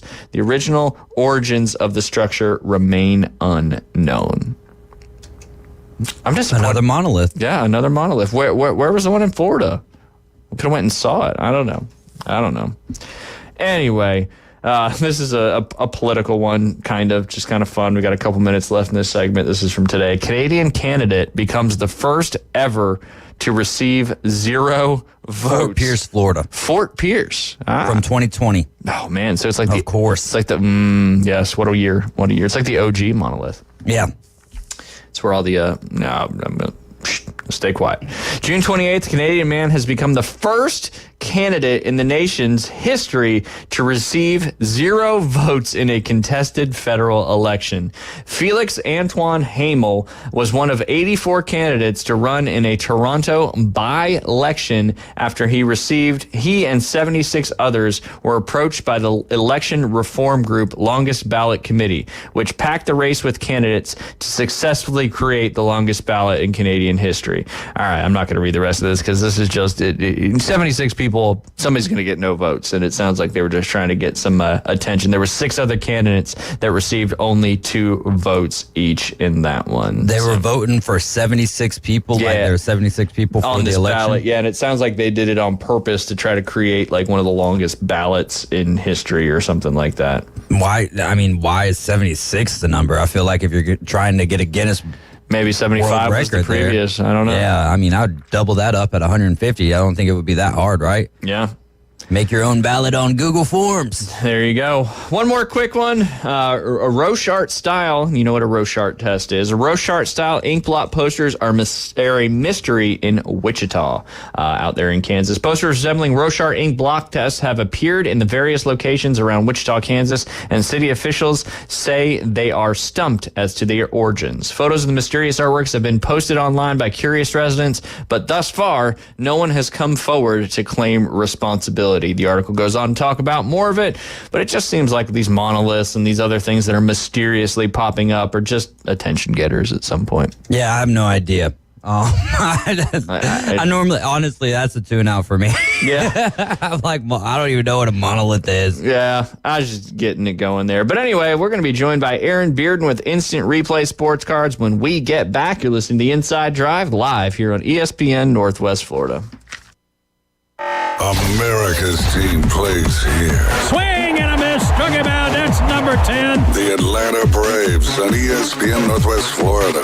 Charlie Morton, Max Fried, and Chris Sale lead the Braves' dominant pitching rotation. That's 18 up, 18 down. Sponsored by Panama City Toyota, LS Agency Insurance, Bestway Portable Buildings, PCB Hobby, and ESPN Northwest Florida. Got him swinging, strike 3. This is Joanna with ESPN Northwest Florida. Here is your weather forecast on this Friday afternoon. The rest of the day, a variety of some sun and possibility of thunderstorms, and 86 with a moderate breeze coming out of the south-southwest around 14 miles per hour. For tonight, mostly clear skies and a low near 81.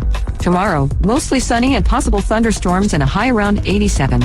This weather forecast is sponsored by Mid-South Lumber, the best little lumber yard in Panama City.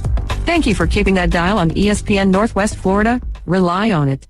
Discover the new Kia during the Summer Sticker Sales Event going on now at Bill Bird Kia. Our SUV family is built for all-in adventures and endless possibilities. Whether you're traveling on the highways or off-road, you'll do it with grace and grit.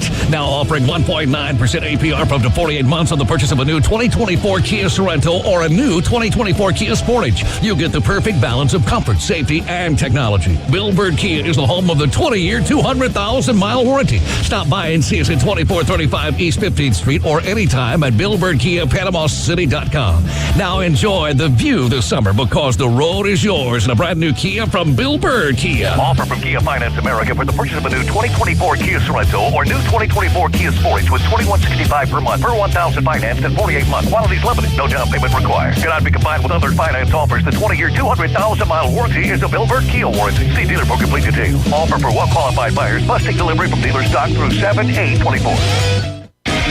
Welcome to the Inside Drive, the next big thing. It's a big, huge, giant deal. Sports betting, huge reactions, your calls and real-time coverage of the stories you're following. Broadcasting from the Bill Kramer Chevrolet Buick GMC and Kramer Marine Outdoor Studios on ESPN Northwest Florida.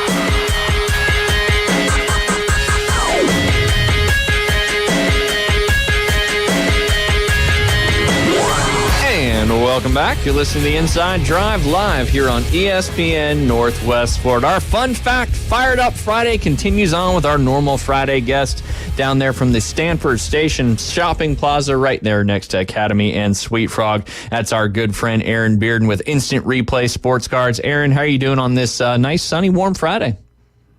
Oh, man, we are fantastic down here. How about you guys? We're doing good, hanging out here in the AC, which is always a good thing. But, a lot has gone down since we've talked last Friday, and that was both the Rip Night and the Big Break. And both big events had a lot of turnout there, sold out the Big Break. But talk everybody about how Rip Night went last Saturday. Yeah, Rip Night's a lot of fun. It's a cool event. People come out, and we buy packs together as a group and open them all up, and we always call out something we're looking for, some kind of statistic about the card number, who's got the tallest player, anything like that, and whoever's got it, we have prizes for them. So it's a fun way to collect cards and win some cool stuff at the same time. There you go. And I think I was looking at your Facebook page, and it looks like you had a pretty cool pool come out of a $3 round of Pack Wars. That is right. Yes, a one-of-one Pete Crow Armstrong rookie auto came out, which he's a big prospect now for the Cubs. He's up in the majors and starting for the Cubs now, I believe. And, yeah, that's the only one in the world. Wow. So, yeah, somebody for a $3 buy-in. And that's the thing. We keep them cheap every round. I know a lot of these packs are expensive now. We always try to do them as a kind of a thank you for the customers and the collectors.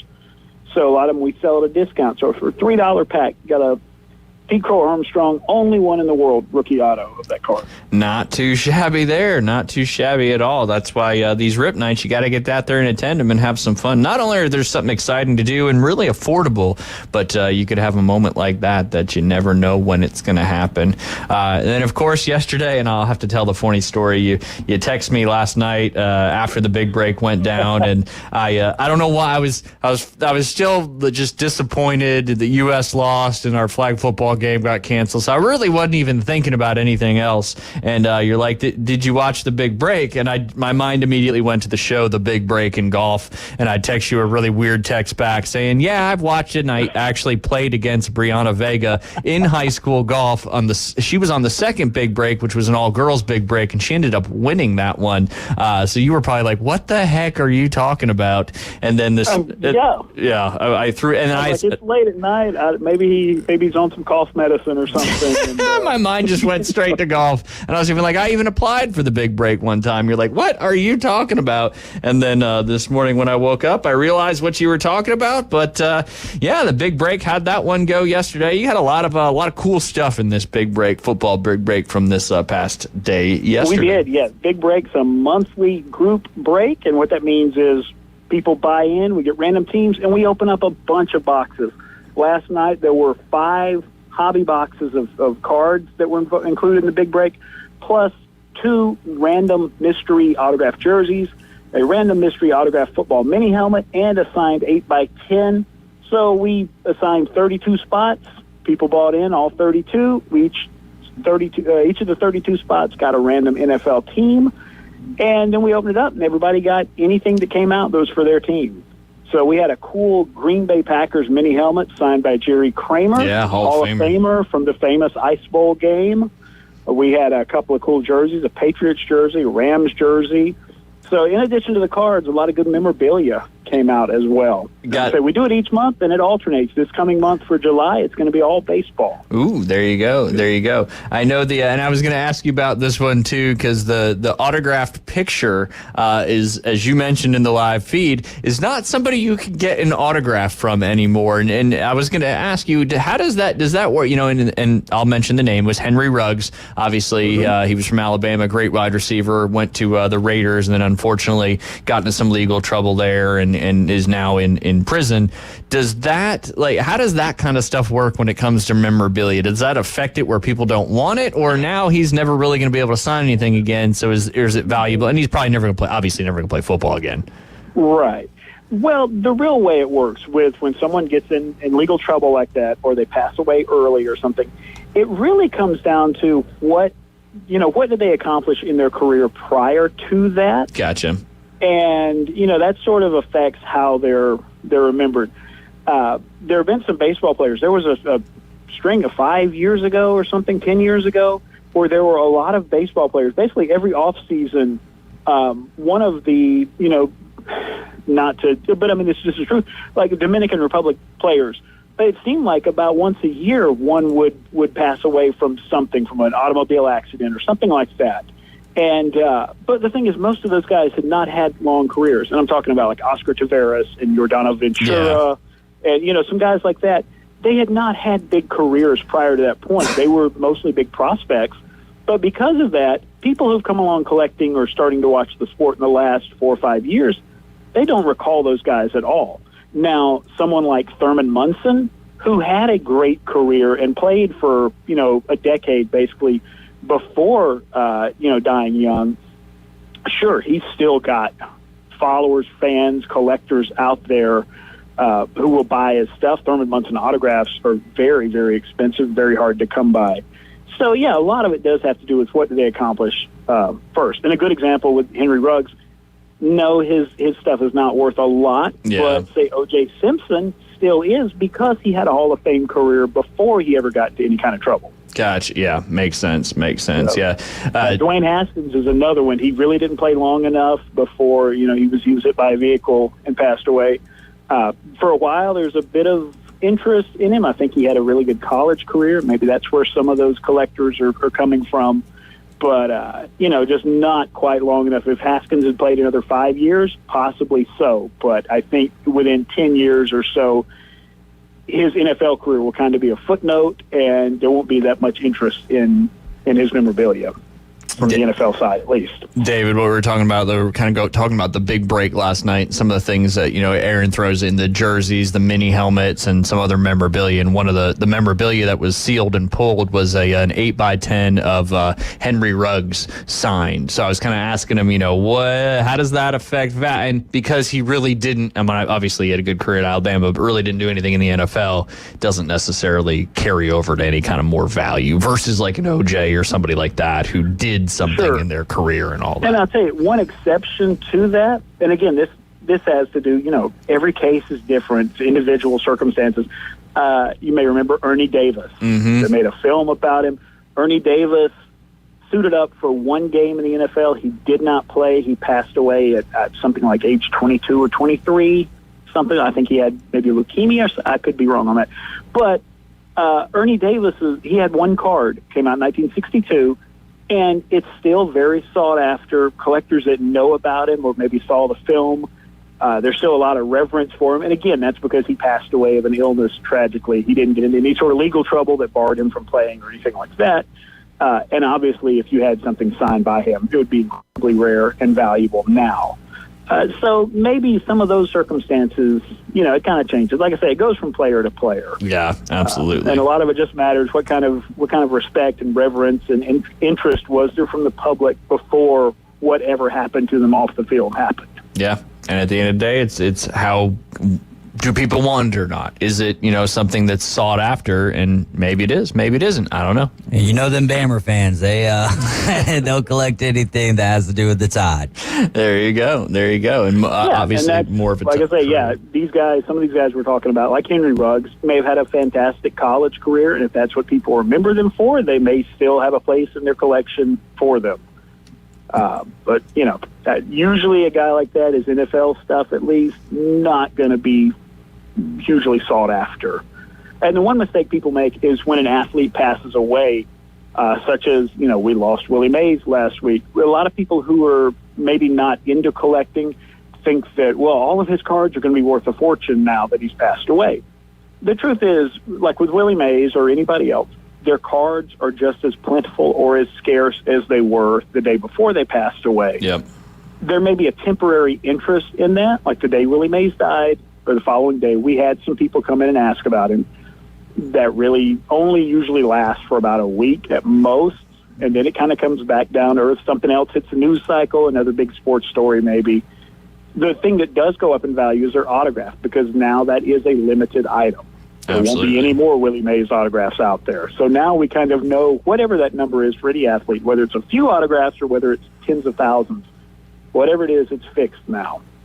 Yeah, because they can't do it anymore. That's about Willie Mays was 93, so he had a lot of times to sign autographs as well. So I'm sure that Willie varies a little bit. A lot of card show appearances over the years, going back to I think probably the late 70s. He was one of the first guys to hit the card show circuit, and a lot of that had to do with he was friends with Mickey Mantle, and Mantle was like the first guy to show up and do a, hey, come see him and get his autograph for a couple of bucks at a card show back in the 70s. And I think Mantle brought Mays along for quite a bit of that. Yeah. There's some great stories where Mantle and Mays did TV commercials and things like that together, say in the late 60s and 70s, particularly after they both retired. And a lot of that was Mantle always stipulated in his contract, like, hey, you got to bring Willie Mays in on this too. Let me help him get a paycheck and help Willie out, kind of return some favors and things like that. That's a really cool story. Who would you say might be the most unfriendly athlete or famous person that you've had sign anything? Me personally? Yeah. Put you on the spot here. Boy, how much time do I have? Not an athlete at all. And I almost hate to say this. I mean, I don't want to get, I don't think it's going to be a problem. I had a very awful run-in with Marissa Tomei, the actress. My cousin Jenny. Yep. Yes, I think maybe she was having a bad day. Who knows? Whatever. But, it was not pleasant. It's just somebody I really respected and was looking forward to meeting. And it was not a good day for it, I guess. I know other people have said she's been wonderful to him at times, and hey, we all have an off day. But just personally, we can't go back and change that interaction. So if I have to be honest and say bad interaction, It's like that first impression you get at a new restaurant or a new store or whatever it may be. And that was your moment there. Anybody else that comes to mind on that? It's a good question, David. As far as like bad interactions, we'll flip the table and go good interaction. Yeah, who is the most pleasant or even the most pleasant, and then maybe who's the most surprising good interaction you've ever had? Oh boy, most pleasant. Gee, I think some people that really just shocked me because I didn't have any notion about them. I don't know if anybody's familiar with Dermot Mulroney, the actor. He's been in tons of things. He was on New Girl. He was on Friends. The man has worked in lots of things. Did a cool movie with Liam Neeson called The Gray. Dermot Mulroney is just a super down-to-earth, nice, great guy. Ralph Macchio is the same way. Fantastic guy. Somebody that surprised me really was, I didn't know what to expect. I was a little bit nervous, but turned out to be super cool, was Rose McGowan. Of course, from Charmed and Scream and all that. And she was just as pleasant and nice, and you just couldn't ask for a better person to hang out and talk to. And part of it was, she's living down in Mexico now, in the Yucatan, and I have been to her where she lives now. And she wanted to talk about that. She said, because everybody I tell that I'm from Mexico, they just know, Mexico City or like Tijuana or something like that. She's like, you're the first person that's ever been to where I live. So we got to talking about that. But she was super nice, really good, fun person. That's awesome. That's all. I mean, and it sounds like you've just had an opportunity to meet a lot of different people, not only celebrities but athletes, and it's kind of part of the business that you guys are in, no doubt about that. I was going to ask you guys, and we've maybe talked about this a long time ago, but if people haven't listened before or wanting to, I can't. Remind me of the story of Instant Replay Sports Cards. How did it come to be? How long have you guys been doing it? And what's kind of your favorite part of what the hobby and memorabilia and sports card collecting is? Okay, yes. We got into cards when I was a little kid. My dad was the scoutmaster, Boy Scouts. And some of the kids who were in his Boy Scout troop who were teenagers, they were getting into card collecting. This was probably 1988 or so.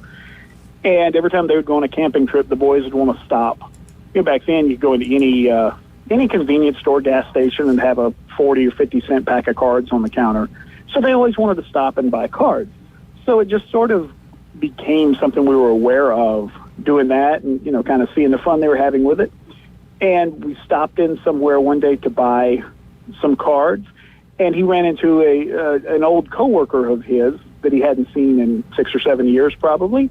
And the guy was telling him he was into selling cards now, and he was doing card shows and all that, and kind of told my dad, hey, you should get in on this and do it. And Dad had always been a sports fan, so we started doing that around 88 or 89, and it's just grown from there. And we originally, my parents owned a video store, which I think I may have mentioned before, and sold cards out of the video store. He had one glass display case with some single cards and some boxes and packs on the wall. And from there, just doing shows basically every other weekend for years and years, and hundreds of shows all over the Southeast. Man. And then about 10 years ago, just kind of deciding, you know what, it's a lot of work, taking this stuff out, loading it up, driving to a show, setting it up for 3 days, driving home. So we were looking for, a way to do it without all of the setup and takedown. It's like, just open a shop. There you go. And there was really, nothing around. And so, yeah, we did that. We got with Comic Emporium. They had some extra space. Started off there to kind of test it out. And, here we are 10 years later. Man, awesome stuff. Always love to hear. I mean, I think we've talked about it before, but it's always cool to see how, because you guys have such a great store now and so much memorabilia, so many cards, and getting all the latest hobby boxes, and your prices are always cheaper than all the big retailers, and it's just cool to see the success and how you guys have come to be. That's for sure. And one of our favorite places here in the in Bay County. Yeah, it's a lot of fun. When we started out, it was really a part-time thing. I was teaching school. I was teaching music at a local elementary school. And it would be something I would go in the afternoons, and kind of Dad and I would alternate and swap. And it really was just one person at a time and a very small space. Those of you out there, if you came in our original shop, you remember it was very tiny.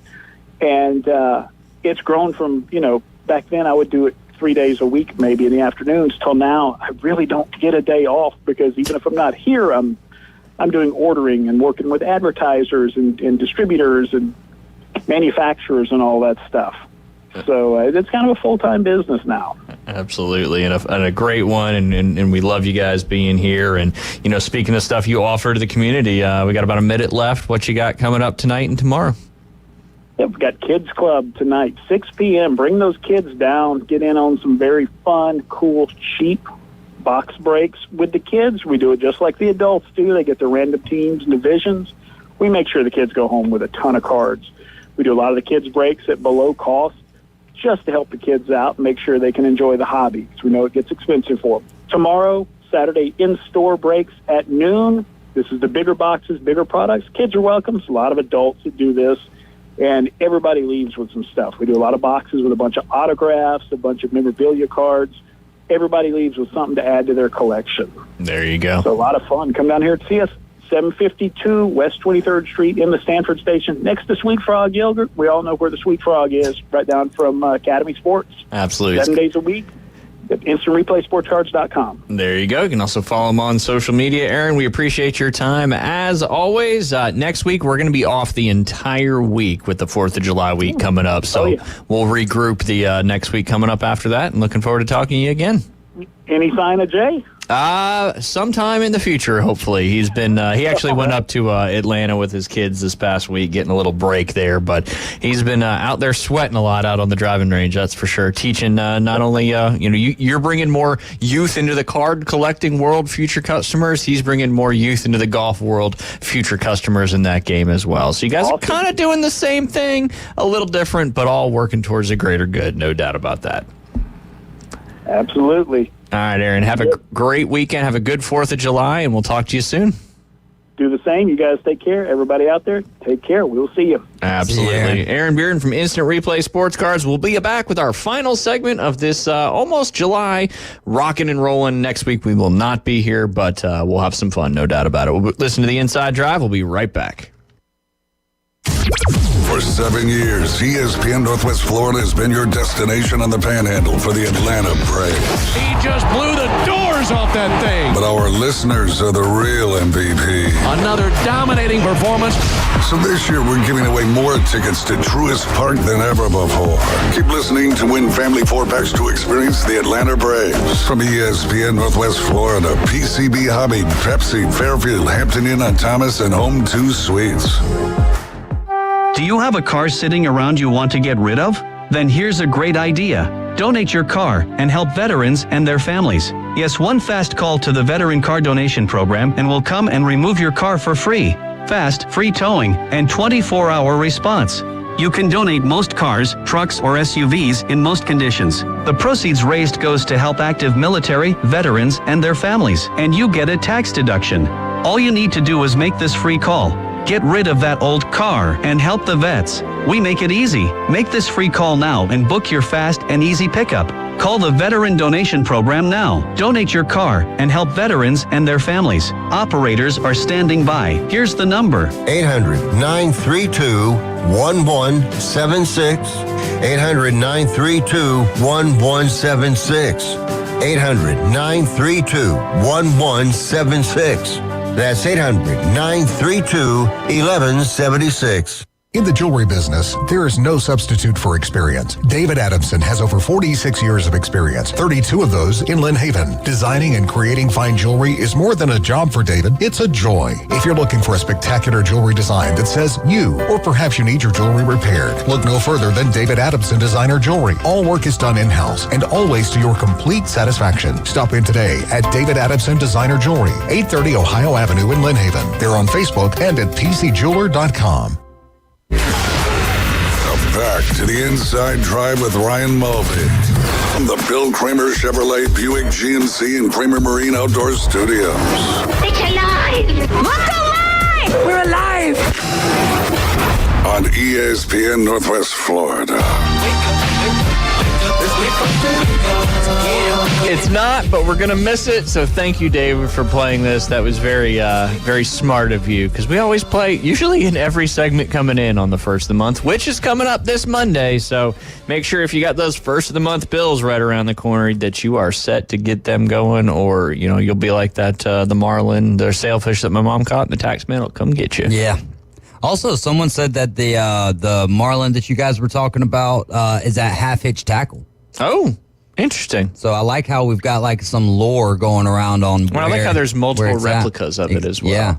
I'm gonna have to find out. We'll report back on that. But yeah, since we've been talking, they're out now up to 30 total catch count, with 2 of those being the ones that have been voted the over 110-inch marlins, and the one on Jolene that was caught by Clay Adams is coming in this afternoon. Weigh-ins start out there at 4 p.m. But Miss Ma'am still leading the top catch and release category with 1,800 points.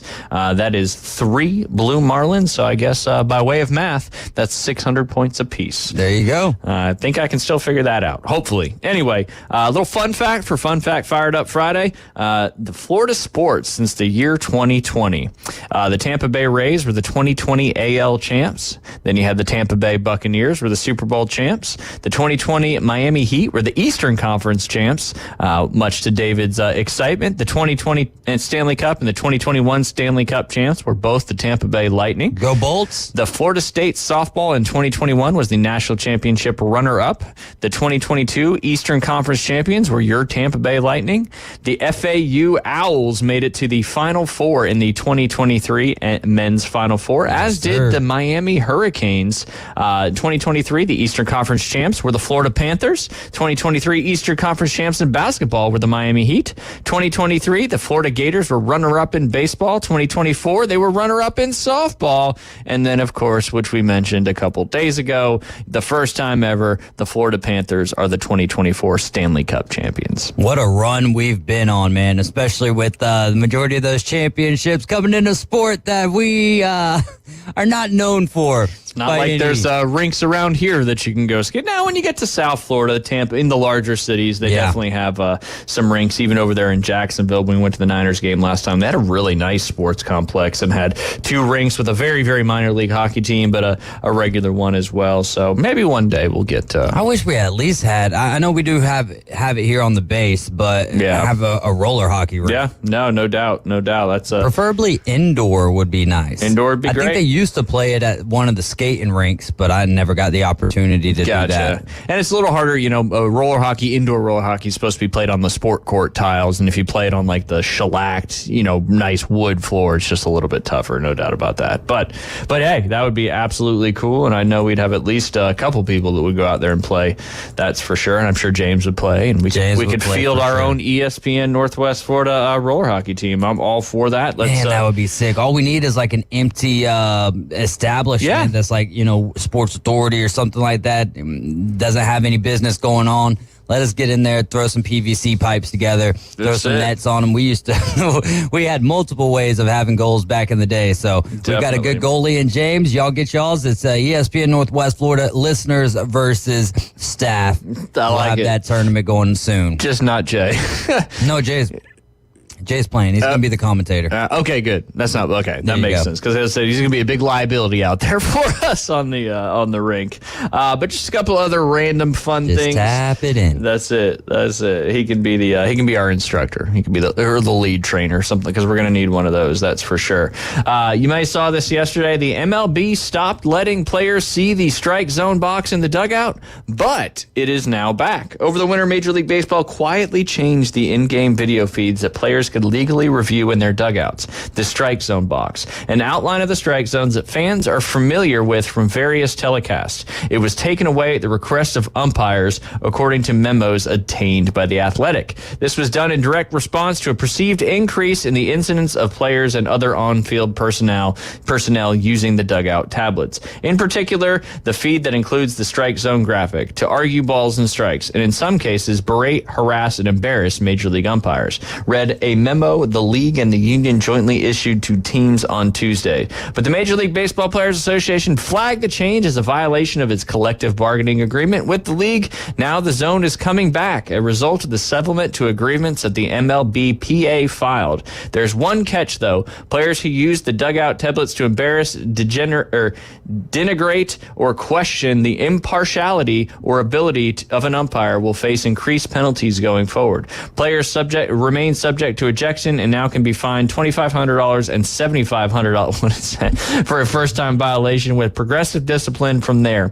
Previously, players were fined, but the amounts were never specifically codified and were always lower. All teams must have access to the strike zone in their dugout tablets again no later than Friday. Players can review at-bats after a half inning as passed as the same delay has existed previously. The MLB did not disclose to the MLBPA the umpires' request of their plans to remove the strike zone box from the tablets. We learned of the box's removal based on reports from the players, the MLBPA wrote in a second memo, one distributed to its membership. The MLB's unilateral removal of the strike zone box violated an agreement which negotiated during the 2021-22 collective bargaining negotiations. That agreement requires MLB to continue to provide access to video of each pitch from a center field angle of the broadcast feed from a duration of the current CBA. That one runs through the end of the 2026 season. The MLB and the MLPA declined to comment. What do you think there, D. Hayes? I wonder why they have to wait a half inning before they're allowed to review their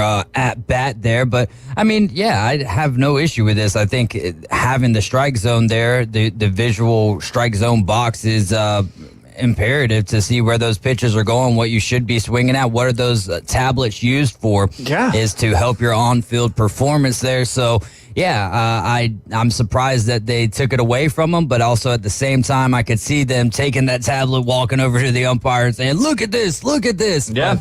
They have a pretty good idea, I think, when they're leaving the batter's box on about where that pitch was. Yeah, no doubt. No doubt. Just a little fun fact on this Fun Fact Friday. And then, of course, your All-Star finalists to start the All-Star game are set, and the voting resumes this Sunday. A lot of votes cast in this All-Star ballot, nearly 11 million ballots, and more than 155 million total votes were cast before the polls closed Thursday at noon Eastern Time.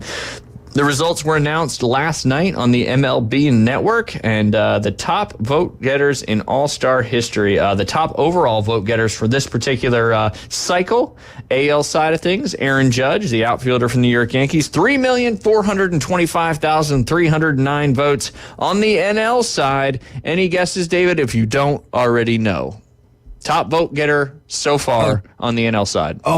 It's Bryce Harper. Bingo. Bryce Harper, the first baseman for the Phillies, has got 3,277,920. That's up a million since I've looked at it. Absolutely. So at the top, those are the two top overall vote getters in the All-Star world. Now going down to the American League and the positions, and again, the voting will resume this Sunday for the finalists. From the American League, on the catcher side of things, you've got Adley Rutschman from the Orioles and Salvador Perez from the Royals. On first base, you've got Ryan Mountcastle from the Orioles and Vladimir Guerrero Jr. from the Blue Jays. Why are you laughing? Because it's Vladdy. I don't understand. I mean, I guess he's having a little bit better of a season. Yeah, but yeah. Well, that's where, when you have the voting and it seems like it's people making the decisions, then, and the Orioles and some of these, a lot of players from the same team in this. Second base, Jose Altuve from the Astros and Marcus Semien from the Rangers, the Texas Rangers down there. Third base, you've got Jose Ramirez from the Guardians and Jordan Westberg from the Orioles. That's a third Oriole in there. Shortstop, Gunnar Henderson, again from the Orioles, and Bobby Witt Jr. from the Kansas City Royals. Outfield, you've got Juan Soto from the Yankees, Stephen Kwan from the Guardians, Anthony Santander from the Orioles again, and then Kyle Tucker from the Houston Astros. And of course, might as well just put the Baltimore Orioles squad out there. That's pretty much what it's looking like right now. And then, of course, don't forget you had Aaron Judge in there as well as the top vote getter so far in the All-Star world. All right, going over there to the, I didn't finish on the DH side. On the designated hitter side for the AL, you've got Jordan Alvarez from the Astros, and guess what? Another Baltimore Oriole player, Ryan O'Hearn. Like you said, it's pretty much the entire Orioles lineup at this point. And you'll see a little bit of common thing on the National League side with Bryce Harper getting the top votes there. But catcher, you've got William Contreras from the Brewers and JT Realmuto from the Philadelphia Phillies. Second base, you've got Ketel Marte, or Marte. It's probably Marte. From the Diamondbacks, Luis Arraez from the Padres. Third base, you've got Alec Bohm from the Phillies and Manny Machado from the Padres. Shortstop, Mookie Betts from the Dodgers, Trey Turner from the Philadelphia Phillies. And outfield, you've got Jurickson Profar from the Padres, Christian Yelich from the Brewers, Teoscar Hernandez from the Dodgers, Fernando Tatis Jr. from the Padres. Two more Phillies in here, Brandon Marsh, as well as Nick Castellanos. Lots of Phillies in this one. And then last but not least, designated hitter Kyle Schwarber from the Phillies, and who from the Dodgers? Shohei. Oh, so that's switched up a little bit too, because it was Shohei and Marcell Ozuna. Yes. While Marcelo Ozuna is having a tremendous season at the plate for the Braves, Schwarber leapfrogged him for the second spot here after trailing by roughly 60,000 votes as the most recent update on Monday. And like I said, it kind of switched here in the last minute, and he slid in there. So again, the full voting will start, or the final voting, I should say, will start this Sunday coming up. So if you care and you want to get your vote in there for the All-Stars, you can do it right there at MLB.com. And Schwartz and Bryce Harper, I believe, are both injured now for the Phillies. So yeah. And the Phillies lost to the Fish last night, which was huge because the Braves lost to the White Sox yesterday. 1-0. That's terrible. It's like up and down, up and down, up and down. And then the Mets destroyed the Yankees 12-2. Yeah. That Grimace Shake still working. Oh, they're playing some inspired ball right now. But yeah, the Braves 11 strikeouts yesterday for Chris Sale. I mean, just an absolute gem of a game that he shoved yesterday, and the Braves offense can't even put it together to if you're gonna lose to the White Sox or whatever, 3-2, like score some runs. Yeah, 1-0. Brutal, absolutely. But hey, we got a winner from our show last week. That's going to be at the game tonight. First pitch 6:20 against those Pittsburgh Pirates. So you can listen to that right here on ESPN Northwest Florida following the afternoon underdogs, and then as well tomorrow first pitch at 3:10. Coverage starts at 1:55. That second game in the series, I'm guessing maybe is what's his face, Paul Skeens starting that second game. Is throwing tomorrow. There you go.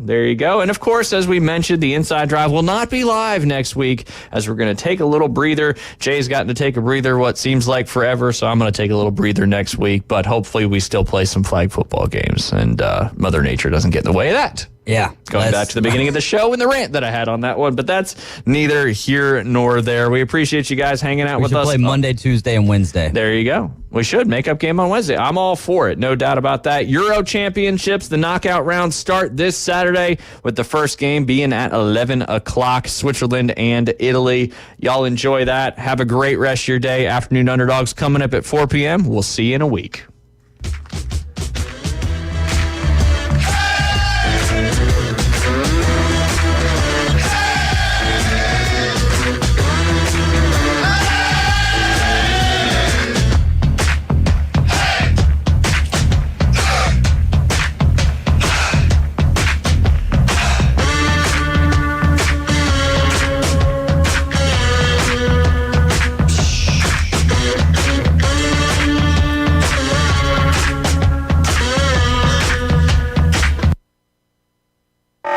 America's team plays here. And a rocket to right field. This thing is into orbit.